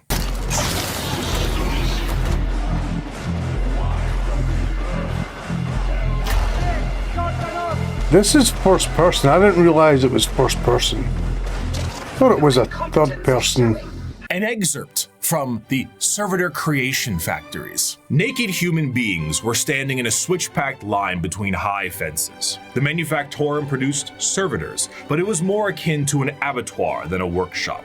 Every surface was easily cleanable. Servitors with spray units surgically attached to their backs prowled about, hosing filth from slit drains set into the perfectly smooth, slanted floors. As the line slowly advanced, the people were passed through various scanning devices, most of them mounted in ugly, functional arches that let out a constant series of acceptance chimes. Occasionally, one would let out an angry blare, and the indicator lumens would flash red. The rejected person was then swallowed up by a trapdoor opening beneath their feet. From these pits wafted a hideous stench and the grinding sounds of industrial mincers. One rejected man grabbed onto the lip and hung there, arms and hands bloodied, shouting a stream of defiant profanities. Guards lined the grating either side of him and shocked him until he fell. The adepts wouldn't even waste bullets on these people. The trapdoor flipped up, and the next terrified person was ushered forward. Violet metal arms snatched them up and spread-eagled them in the air, and a servitor shearer shaved them all over. At another, they were subjected to a high-pressure counterseptic wash whose chemical stink made me choke from 100 feet away. More scanners, more rejects winnowed out. Machines forcibly dressed them in a heavy rubberized garment common to all monotask servitors. These were saggy on them, all one size, until another process force-shrank them to fit their bodies where metal cuffs, sockets, and collars bit into vulnerable flesh. The last few prayers gave way to screams at that point, and even the most stoic shouted in pain. They were ushered over a floor buzzing with power that made them shriek with every footstep. "What's that for?" I asked. "Follicular inhibitor, to stop their hair from growing," he said. Freaking sweet, Lois! As for their scientific pursuits, the Mechanicum believe in the preservation of knowledge above all and the quest to expand it. However, as opposed to just innovating and inventing on their own with their vast technological know-how, they believe that it is a form of tech heresy. You see, because of their religious viewpoints on technology itself, they believe that the instruction booklet itself is just as holy as the Lego set it builds, and to innovate on that without the proper written knowledge is to go against the divine word of the machine god itself. All knowledge is already in the universe. You simply need to rediscovering it and attempting to invent something to improve upon divinity is very heretical. Prior to the Age of Strife, humanity was able to populate the stars with devices known as Standard Template Constructs, or STCs. These devices were, as far as we know, supercomputers with the ability to pull up and detail how to create literally anything a startup colony would need. Essentially, they were devices with the entirety of human technological know-how so that you could make a home away from home. The Mechanicum will not make anything without an STC. Quite literally nothing, because this is the knowledge they seek, and that knowledge is divine. One time, scouts of the Imperial Guard found a functioning STC that provided the schematics on a knife that happened to be a bit lighter and a bit sharper than most other knives. These knives were adopted by 30 Space Marine chapters and were one of the most advanced discoveries of the century. This discovery was so significant that they were each awarded a planet for finding this. A planet for a machine that taught them how to make knives. Due to their religious organization, you can probably guess the Mechanicum are organized in a feudal structure with the highest individuals in power being a part of the priesthood. Cream of the crop being the fabricator general of Mars itself, who serves as a high lord of Terra, but also oversees the entirety of the Mechanicum below. Below them are tech priests that oversee the cult for the quest of knowledge and other more straightforward theocracy. Forge worlds tend to operate slightly more independently, what can cause some power struggles within the Mechanicum, because, you know, despite them all being weird robots, they love being given praise. And despite being the manufacturing end of the Imperium, they do actually have their own military forces. They have the Scutari Private Army and all their various 1920s Martian-style mechanisms like Doom Crawlers, Castellan robots, and of course, the Titan Legions, because nothing is cooler than a robot that towers over buildings. St. Basil's Cathedral their on very legs. dogmatic view on technology as a whole has resulted in any innovation becoming absent, thus causing the Imperium to stagnate as a whole. The lack of ambition to create anything new and the wholesale murder of anyone who even tries leads to things becoming derelict. I grow weary of this flesh I was born into, strangely disgusted by its nature. I crave only the cold, clean certainty of steel and silicon, that I might become one with the blessed machine. I do not expect you to understand, you who cling to your flesh as if it were immortal, seeking only to preserve it, to protect it. One day you will see the folly of your ways, and then no doubt you will come begging to my order to preserve you. After the groundwork had been set unification-wise, it was time to start getting things together for the Emperor's great crusade across the stars to bring humanity under one banner. The Thunder Warriors were a perfect fighting force for unifying Terra and Luna, but the galaxy was a whole different thing. You see, these warriors weren't soldiers in the eyes of the Emperor. They were tools, extremely blunt. They must be early on in it, because I don't remember hearing about these guys. Was concerned, the tools you use at home aren't some weak ass coffee on a road trip. So Jesus. The Emperor rid himself of his tools in the exact manner you think he did, and he went forward to crafting a brand new tool. One more mobile, more efficient, and ready for his next era of conquest. They shall be my finest warriors, these men who give of themselves to me. Like clay, I shall mold them, and in the furnace of war forge them. They will be of iron will and steely muscle. In great armor shall I clad them, and with the mightiest guns will they be armed. They will be untouched by plague or disease. No sickness will blight them. They will have tactics, strategies, and machines so that no foe can best them in battle. They will be my bulwark against the terror. They are the defenders of humanity. They are my soul. right, here we go. And they shall know no fear. The vastness of the Milky Way galaxy meant that the Emperor needed assistance bringing everyone back to the fold. And who better to do this than himself? But since the technology to be in many places at once does not exist anymore, the Emperor decided that it was time to become a dad, the same way Geppetto did, and with far less. I'm going to take a lock of my hair. My son, Arkan. None of them are. They are warlords, generals, tools bred to serve a purpose. I wonder how he actually went about creating them. He must have used a fingernail or a strand of hair or something like that. I wonder if it goes into detail how the Primarchs were actually created. Did he just express a sample of himself into a little cup and then hand it into the lab? Just curious. Just as legions were bred to serve a purpose. What a dad. The Primarch Project was started to create charismatic and unique leaders in the Imperial military.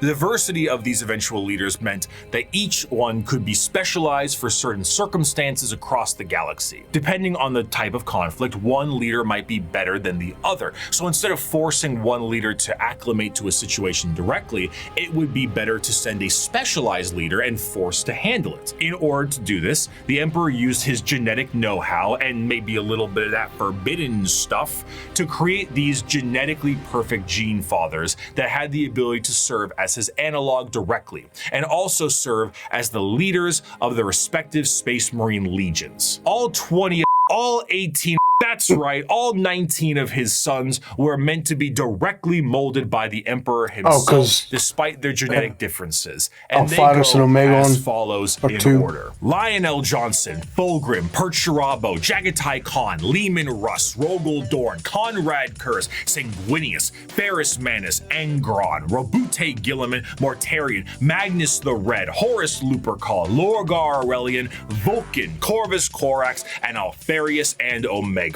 His sons, finalized and crafted to be the warriors he needed them to be, were complete. But he may have decided to do a bit of dabbling with things he shouldn't have, and paid a price. Before the Primarchs were ready to go, an intervention by the gods of chaos prevented his plan from being completed as intended. Though the sources vary, the ultimate result of the Chaos God intervention was that all of the Emperor's tools were scattered throughout the galaxy at unknown places and times. Each one of his sons ended up in a completely different world, and instead of being able to directly influence their upbringing, these children were instead forced to experience the unique nature of their respective homeworlds. Some had a great time and lived in general luxury. Others, not so much. Despite his closest advisor, Malkador the Sigillite, saying, "All right, Chief, let's try this one again," the Emperor sensed each of his sons were still very much alive, and one of the primary objectives of the Great Crusade shifted to reclaiming each of his sons so they could take command of their specific Space Marine legions and carry out his will. These original Space Marine legions that were created alongside their Primarchs go, in order, the Dark Angels, Emperor's Children, Iron Warriors, White Scars, Space Wolves, so he's going through them a lot quicker. Blood Angels, Iron Hands, Night Lords are his favorite. Ultramarines, Death Guard, Thousand Sons, Luna Wolves, eventually Sons of Horus, the Word Bearers, Salamanders, Raven Guard, and the Alpha Legion. Space Marines, unlike their gene fathers, the Primarchs, are not made in a vat. There is a process to recruit more members from humanity itself, which seems a bit strange considering how massive a Space Marine is compared to a normal man, but don't forget, the Emperor is really good with genetics.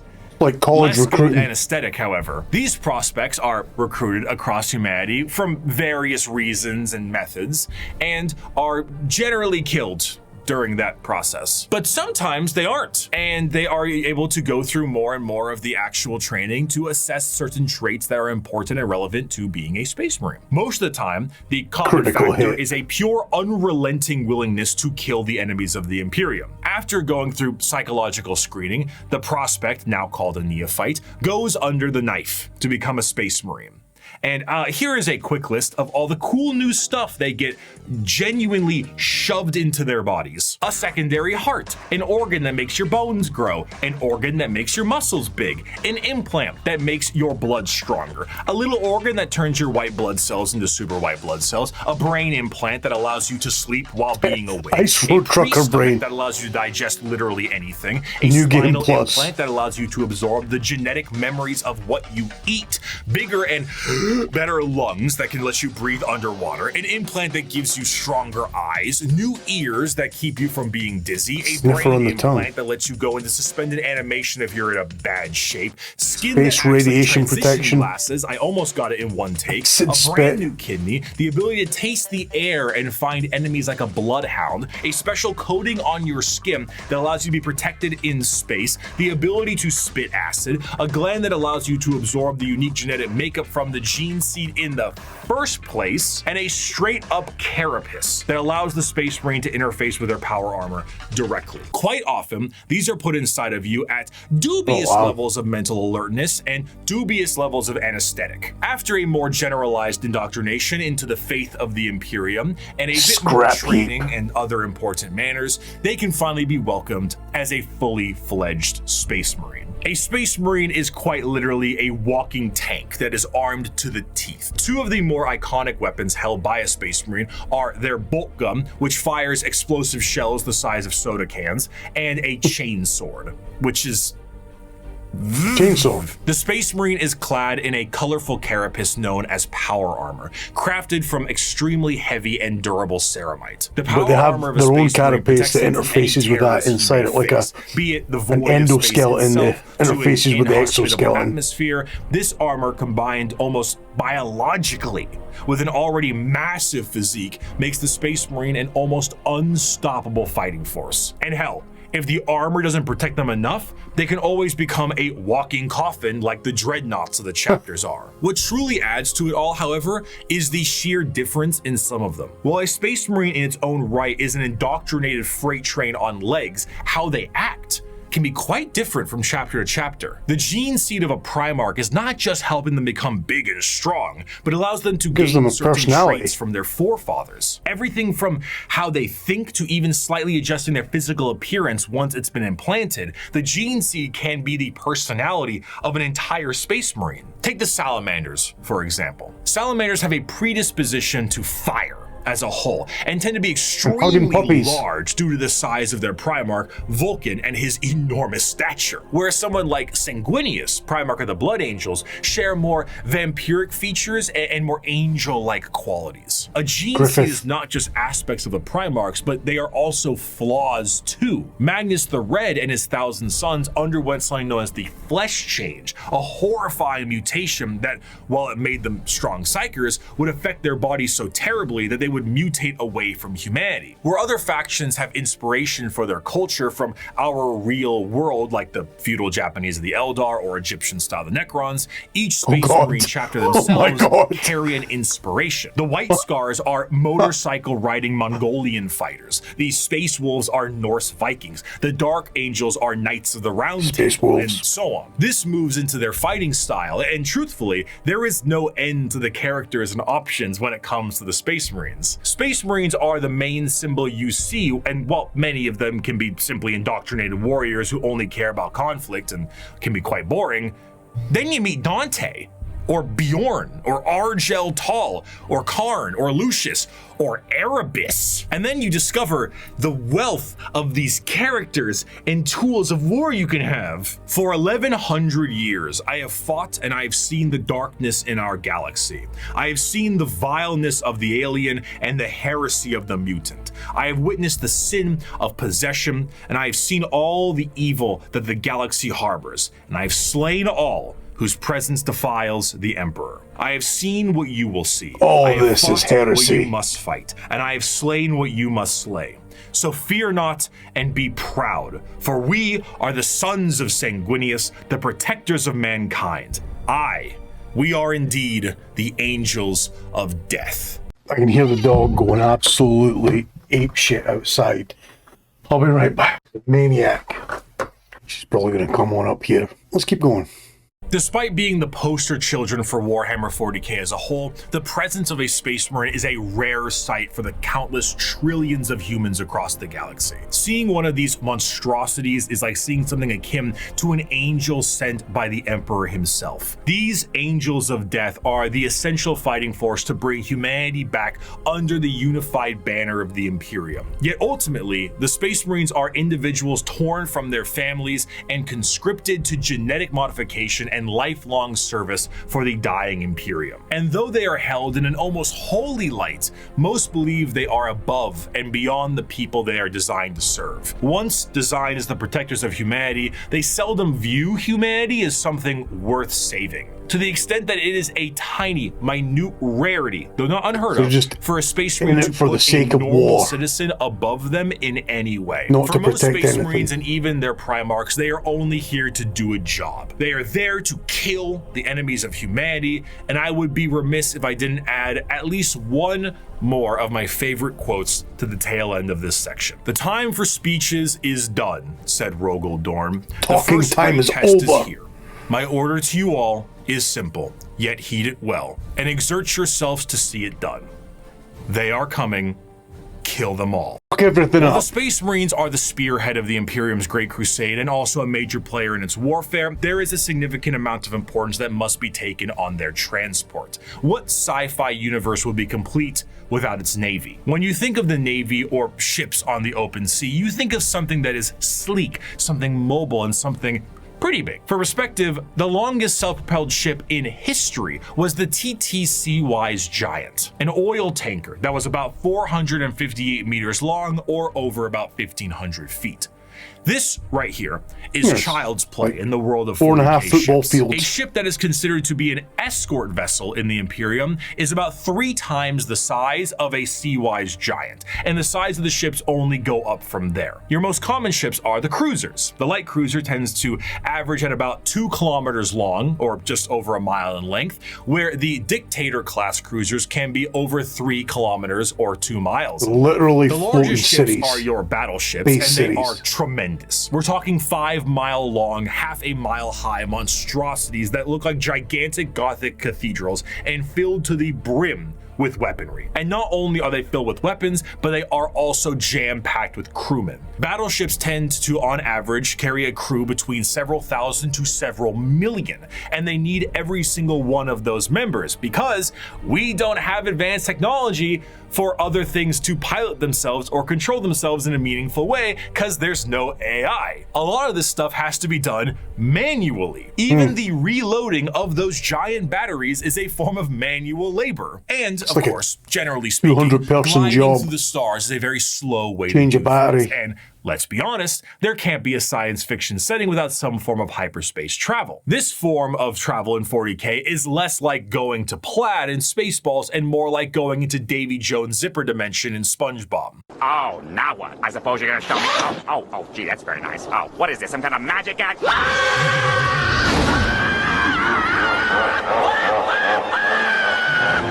Tear in the fabric of space.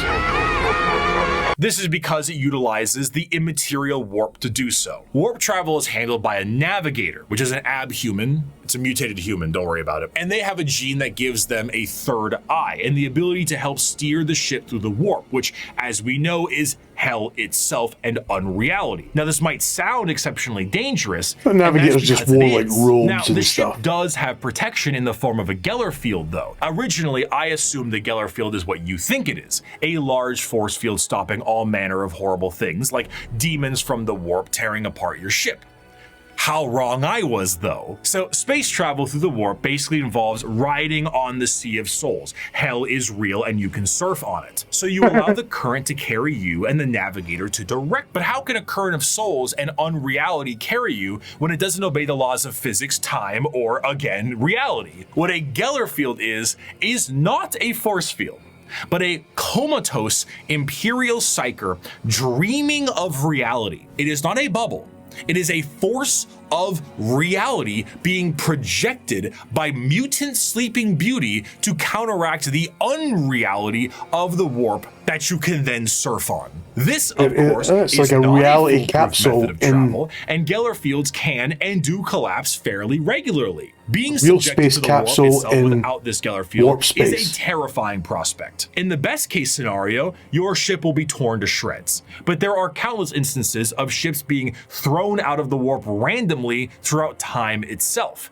You leave for a 2-day mission and you come back 90 years in the past. Maybe you feel like you're lost in the warp for a century and it's only been 45 minutes. And that is only if the waves of souls don't rip your ship apart or have demons arrive on it to do unspeakable things to the crew. The Imperial Navy is an astronomically powerful force for the Imperium because the sheer volume of ships and guns on those ships create firepower that can sunder planets. This is all juxtaposed with the sheer backwater nature of these ships. While they are manned by crews of zealots, they are also operated with such a backwater tech, it completely confuses the reader. You see the long batteries of portside cannons that the ship has, and remember that AI is heresy in this world and that all the mechanics are utilized by lobotomized slaves. So how do they load these? Well, they have gun gangs, massive gangs of hundreds of people manually loading these cannons. That's what I'm saying. These are genuine 200 people loader gangs to change a battery. that get into gang wars and squabbles. On the ship's bridge, you may find the captain himself hardwired directly into the ship's chair permanently to control it the best they can. Giant screens just never leaves there. Fill the room, and sensors across the ship are just as likely to tell you information as a serf running up to you with a scroll of parchment is. You reach to a microphone to shout orders down a hallway as paper readouts tell you information of the enemy, and holy sigils and candlelit incense burners gleam your next move. While the is not a specific faction of the Imperium in the same sense and format of this video, it is what shepherds around the entirety of its armed forces. Every Space Marine Primarch had a flagship, and every strike cruiser and battle barge has a story to tell. But if there is a single thing that the Shield of the Navy does the best, it is to help support and supply the monumental forces of the Imperium. The hammer of the Emperor himself, the uncountable men and women of the... I don't care if these things have adapted to resist our las guns. If we can't kill them with our rifles, then we'll kill them with heavy bolters. And if we can't kill them with heavy weapons, we'll use grenades. And if grenades don't work, then we'll fight them with our swords and our knives and our bare hands. We'll drown them in our blood. That's what it means to be a soldier of the Imperial Guard. Now follow me. Charge! Come on, there the is humans! No better symbol of the might of the Imperium itself than the Astra Militarum, or as it is commonly known, the Imperial Guard. Though the Space Marines take the glory and stand as the visual representation of the Imperium, the true heroes are the boots on the ground, regular guys and gals, getting it done. You need a countless number of troops willing to fight and die for your cause. The Imperial Guard represents the Imperial truth made manifest. Every year, the worlds of the Imperium pay a tithe in the form of soldiers to fight the good fight of the Emperor, and this number is impossible to pin down. Even saying billions would be a dramatic understatement. The sheer volume of soldiers serves as the fundamental backbone of the Imperium. 99.9% of battles fought by the Imperium are fought by the sundering might of the Imperial Guard. With the knowledge that the Space Marines are essentially sentient tanks, what do the members of the Imperial Guard have? If they're the might of the Emperor himself, are they not suited up in a similar way? No, not really. No fancy suits, no biological enhancements, and basically no expectation to live. Once a regiment of Guard are activated, they are sent directly into battle with almost no expectations that they will survive. This is because, despite their training, their incredibly powerful armor, and extremely strong weapons that would crush any army of the modern day, they are so hopelessly outmatched to the things they will face. Sending a member of the Guard is throwing a rock at a nuclear bomb. However, where they lack in advancement, they make up for in sheer numbers, and their overwhelming force can be the difference maker in just any deployment they wave face. after wave Is a quality of guys and gals. If they do happen to survive, they will be sent to the next battle, and so on. Seldom do members of the Astra Militarum get old or retire, and those that do are truly to be feared. There's an old saying that the average lifespan of a guardsman is about 15 hours from deployment, and considering the sheer number of guardsmen out there in any given battle, that number is probably accurate. When several million of your pool of guardsmen die within the first few hours of combat because the orcs threw a moon at you, it can really screw the numbers. The soldiers of the Guard are conscripted and trained on an incredible number of worlds in the Imperium, and these worlds can impact their training and their combat style directly. The most famous visually are the C'tan shock troops. But other notable Guard factions include the gas mask-clad Death Corps of Krieg, the Rambo level of Catachan Jungle Fighters, and the iron-willed Mordian Iron Guard. This also helps them specialize against individual types of enemies. The Indigan Prefects are a special Guard regiment that came from a planet whose planetary governor, the leader of the planet, thought it was fun to collect exotic animals, which then crossbreed and then became the giant freight train-sized monsters destroying the planet. So the Indigan Prefects are specialized for big monsters. Wow. Hello, Tyranids. One particularly interesting officer in the Guard is the enforcement officer known as the Commissar, and they are one of the more visually striking members of a regiment. These are specialized Imperial officers and act as morale officers. But instead of singing songs to the troops and providing hot meals, the Commissars are there to make sure that the members of the regiment continue to fight to the bitter end. If a soldier does not meet the standards of the Commissar, the solution is simple. There Get in there. Trillions of other soldiers out there. We don't really need you. Combat fatigue? Headshot. Concerns about the conflict? Headshot. Fleeing the battlefield? You bet that's a headshot. Considering that these officers tend to be outside of their regiment, feelings on them can be mixed. And in fairness, certain commissars like the esteemed Ibram Gaunt or Caiaphas Kane tend to do a bit better with the whole Gaunt's ghosts people talking part. Because if, say, you were trying to tell a beefed up Catachan jungle fighter what to do, you might take a mysterious absence inside a carnivorous plant. But no matter what I say, I don't think I can truly convey the sheer might of the Imperial Guard, so I'm gonna get a visual aid. Let's take a look at this image right here, right? This is the cover of the 9th edition Codex for the Astra Militarum, the official cover art. Your eyes may be drawn to the dark and brutal looks of some of the main members on the front and the gigantic orc they are attacking, but zoom out a little bit. There is no floor. There is only people, and behind those people are tanks, and behind those tanks are flying artillery shells. There are two enormous transport ships in the sky, and their ramps are down, and on their ramps are more people. The Imperium is described as having 1,000,000 worlds. 1,000,000 worlds, and each one of them gives soldiers to the Imperial Guard for the tithe. On a given battlefield, in a given fight, foot soldiers number in the millions, tanks in the tens of thousands, 100 billion people probably to turn the night sky day. You have walkers and APCs and aircraft and horse cavalry and tanks the size of apartment buildings. You have drop troops and spec ops and rattling snipers and gigantic ogres that can't count to 4, but they can turn you into 4 pieces, and it just doesn't end. Humanity is a horde army, but instead of a horde of bugs or rampaging orcs, it's a living wall of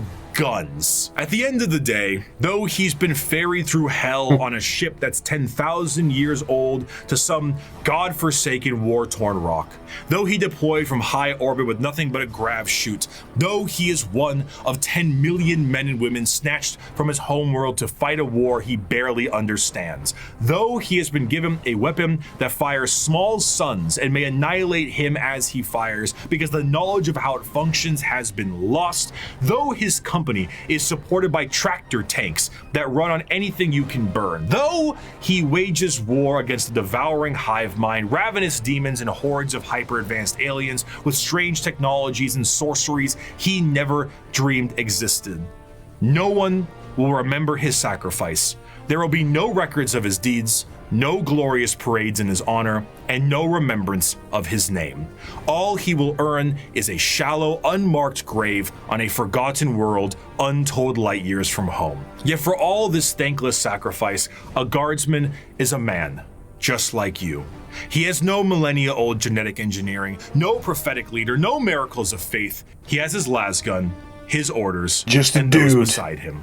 He is plain the dude. Imperial Guard, and he disguised as another dude. In the end, the Astra Militarum, despite fighting for the honor of the Imperium, are their own form of a massive horde army where individuality does not matter. They are merely numbers to the Imperium, and the vast majority of the conflicts they are sent to are attrition-based battles that gain virtually no ground while countless millions die. Yet this makes them the most human. For the Imperial Guard contains normal people who are happy and sad, people who laugh and love. Minus the red headband. Are stories, because there is strength in facing the horrors of the universe head on with nothing but a rifle in your hands and a prayer on your lips. Armed with an innumerable amount of Imperial soldiers and Space Marines, the Navy begins its great crusade into the stars to rescue the stranded Primarchs and reunite them to their legions. But the biggest question needed to be asked was, what would they find? The age of strife lasted for thousands of years. If a civilization was still alive out there in the galaxy, again, the timeline would be handy. The technological advancements of humanity prior to and during the Dark Age technology was unfathomable. It allowed them to spread through the galaxy with ease and allowed them to settle once inhospitable planets. These branches of humanity were provided with the vast knowledge of human creations and were given gigantic machines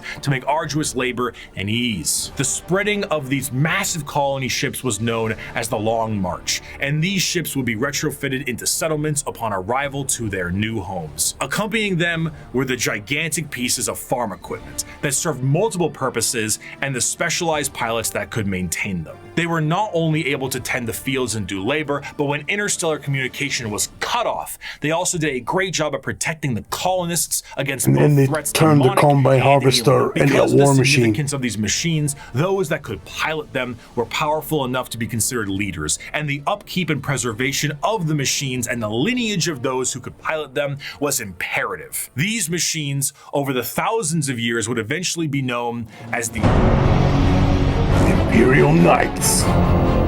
He must be humble of heart, strong of arm, be savage in war, loyal to hearth, and follow deeds of glory. He must keep honor with all, banish cowardice from his doings, and bring his house no shame. He must serve the Emperor and defend the Imperium, thus should a knight rule himself. The Age of Strife caused these colonized worlds to be cut off from the Imperium, and the reversion of these worlds resulted in the reverence for this farm equipment turned feudal, and the leadership that controlled the devices became viewed as a noble hierarchy. During the Age of Strife, exploratory fleets from Mars found plenty of these worlds, and it seemed the majority of them reverted to a similar state. Like King Arthur seeing Merlin himself, these feudal worlds welcomed the tech priests of Mars with open arms. The mutual relationship between the Admech and the nobility was beneficial. The Admech were able to secure more worlds for mining resources and potentially long-lost STC information, and the noble houses were provided with technological know-how and modifications from the Admech themselves. The suits became more and more specialized, and their history as mere pieces of equipment were lost to time. What was once a tractor became a killdozer, and the Imperial Knights were born. Unlike other military aspects in the Imperium, the nobility of the Knight houses remains just that, a nobility. But they're just machines. They don't have like a sentient being to either the inside them or controlling them. Terra. Like the Knights in our history, once they swear fealty, they can be called to aid their respective allegiance in the heat of battle. The ones that swear fealty to Terra are led by the High Monarch, while the ones with the Mechanicum are led by the Princeps. The ones with Terra might be sent directly to the front line of war, while the ones with the Mechanicum tend to be sent to protect the Forge world. And the heraldry of these houses is what you'd expect from a generic history of knights. Houses pledging allegiances here and there, your run-of-the-mill War of the Roses aesthetic. Except instead of ponies, you have gigantic death machines. These knights can't seem to be piloted by any old person, however. A member of the nobility of any given knight house must go through the ritual of becoming. This ritual involves them sitting on the device used to control the knight, known as the Throne Mechanicum, for a full knight. So yeah, you have a guy. I mean, sitting in a chair like a for dragon's a full or sounds something. pretty great right about now. So a pilot cannot drive a knight. They can, but it moves about as effective as Ripley from Aliens 2, big, lifter thing. It is, in a sense, a beast that must be controlled, and a pilot must merge with it. The mind of the noble is connected to the machine and must fight with the mental signatures and personalities of the prior pilots as well. Everything a knight experiences in battle is felt by the pilot. What are those things from the Matrix? The general movement like in the suits. battlefield or damage sustained by the machine itself. If a knight's leg is blown off in battle, the pilot could neurologically integrated with it in the same spot. The merging to the machine forever changes the mentality of the noble that experiences it. This connection reinforces a strong degree of nobility and honor in the pilot, and a desire to fight for the glory of their house until the bitter end, as their ancestors' minds are linked directly to the knight. The size of these knights can vary, but generally speaking, they stand in the ballpark of 30 to 50 feet tall and are protected by a thick adamantium armor. Beyond that, they have their own unique ion shield generators that give them added protection, and when it comes to their looks, the most common pattern across the Imperium is the Questoris pattern, and is honestly the one you're probably thinking about right now. But there are also smaller versions like Armigers and bigger ones known as the Dominus. As for a loadout, these guys are essentially a violent Mr. Potato Head. Battle cannons, Gatling cannons, heavy flamers, thermal cannons. Up close and personal, how about a gigantic chainsword or a straight up gauntlet? And for that empty spot up top, screw it.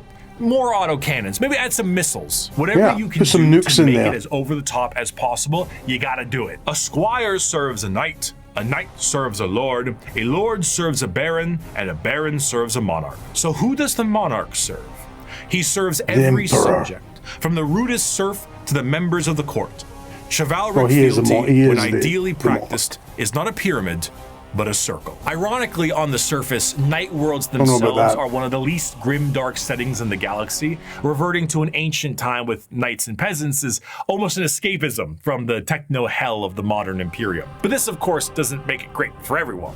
It sounds fun on paper to play a game of knights, but it's not so fun when you're the peasant of that world. For the knights themselves, the knights give their entire lives to the Throne Mechanicum, and their reality is not their own, as they have to hear the voices of thousands of generations of their ancestors controlling their actions and their lives for as long as they live. It's a strange dichotomy. When it comes to Warhammer, most to all jobs tend to be terrible. However, if there was one that could be considered enjoyable, it would be the pilot of a knight, or a princeps of their larger cousins. While it does contain an egregious amount of hardship to be a knight pilot, you do enjoy a wealth of privilege. A knight pilot is often an asshole who can back it up. The rich noble that, despite his braggadocious behavior, is still very much him, and he will continue to be him. But knights are not the only thing that the Imperium found lost in the stars during their Great Crusade. Due to the circumstances of the Age of Strife, humans were changing and adapting to their new homes they were now isolated on. Some of these humans evolved over thousands of years to adapt to these areas, and they were known as abhumans. Many abhumans found their way into the Imperial Guard or other lesser positions in the Imperium if they were not wiped out immediately for being too different from their human counterparts. But their abilities and appearance vary from planet to planet,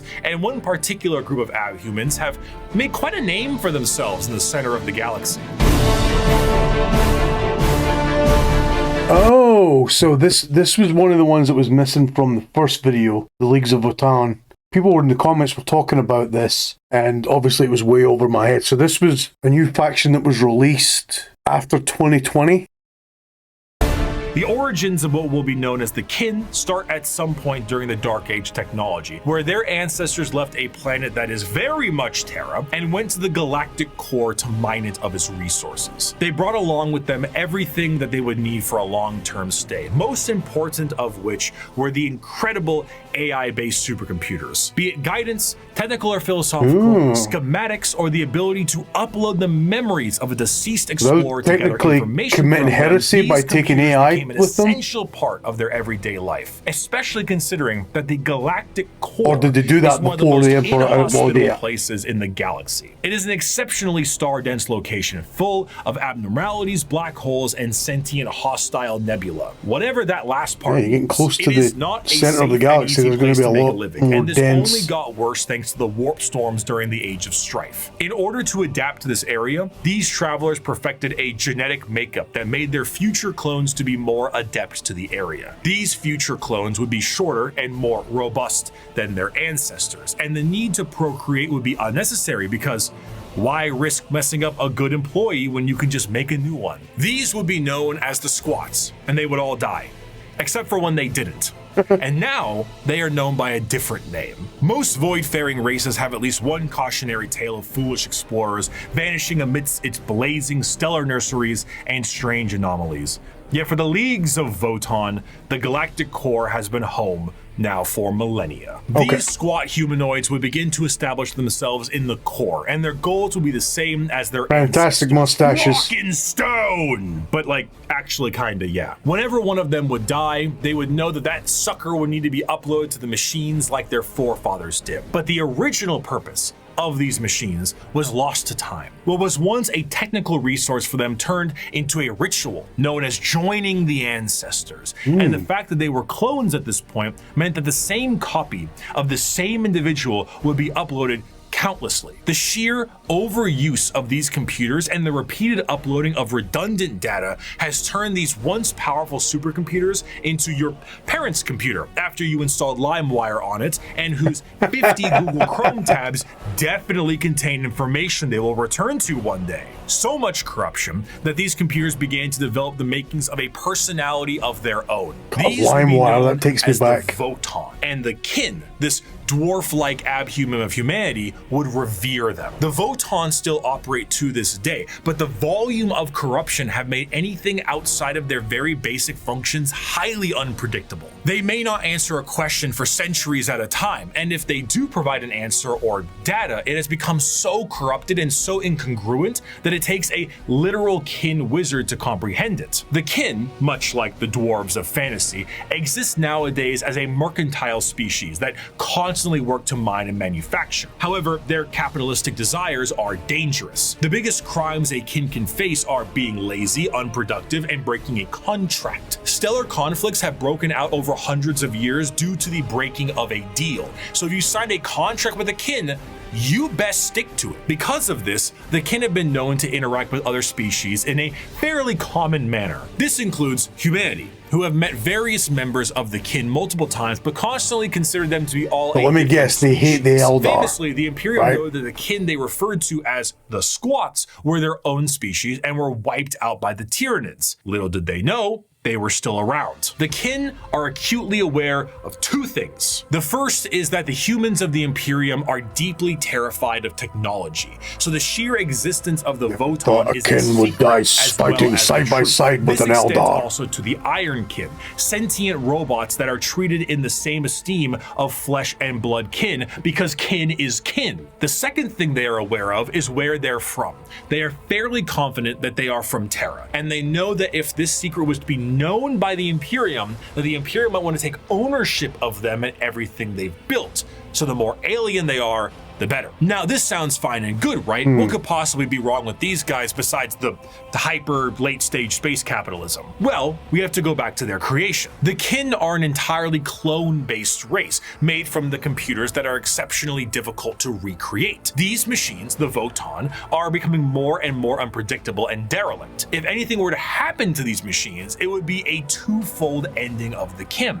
New kin cannot be reproduced, reducing their numbers, and the existing kin would have no further purpose because the end that awaits them would be non-existent. The horror of the kin civilization is that the entire purpose of their lives is to do the best they can at their duty and upload all they know to the Votaan, their ancestor cores, join their ancestors. But doing so is actually the thing that is killing these supercomputers in the first place. The ancestors were dead, but through the first truths their legacy continued, and though their eyes had shut long ago, indeed the ancestors were watching, not with a gaze from eons gone, but with the eyes of every living kin. Each generation was the embodiment of the ancestors cast anew by the Votaan. The galaxy changed. Stars died, planets were destroyed, and civilizations fell. But as long as the Votaan endured, The ancestors still lived. I do want to end this last bit with an enjoyable quote from one Kim.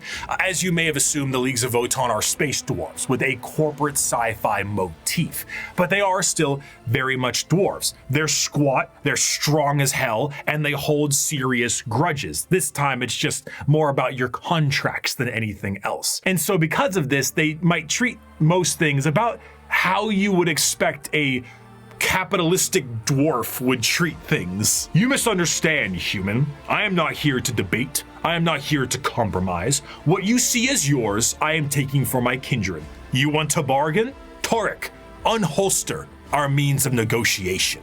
As the Great Crusade continued, humanity would find their missing Primarchs, reestablish the locations of all of their various worlds, and finally reclaim what the Emperor was always hoping for. But eventually, all the Emperor sought to build would be his undoing. His original attempt to have all of the Primarchs lead his great armies and usher humanity into the better ages would end up crumbling down. And we will learn about how the Imperium backslides and the horror of the modern day of 40K in part 2. I will see you very soon. Thank you so much for watching. Wow. That was a lot. I mean, that's 2 solid hours of intense, pretty concise, concentrated Warhammer lore.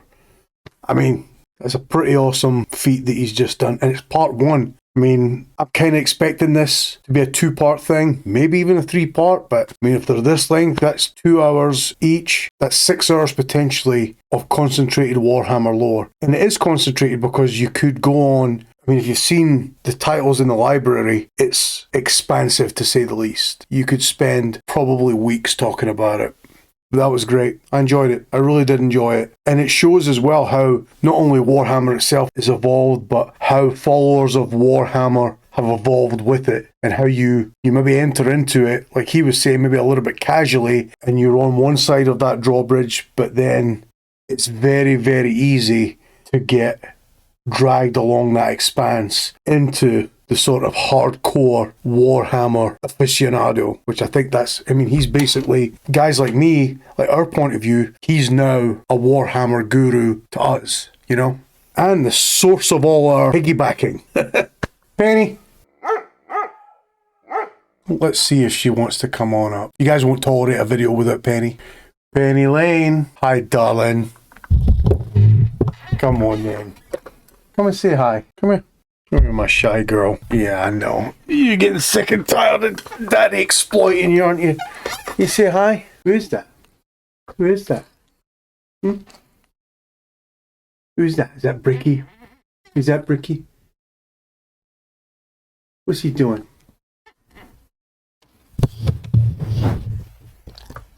You all done? All right. Goodbye, Pen. Goodbye. Don't you use my paw as a prop, Daddy. I will bite your hand off. Won't you? Big girl. Alright. We just brushed her and de-shedded her today. And wait till you see the hair on me when I put her down. Alright. There you go, girl. There you go.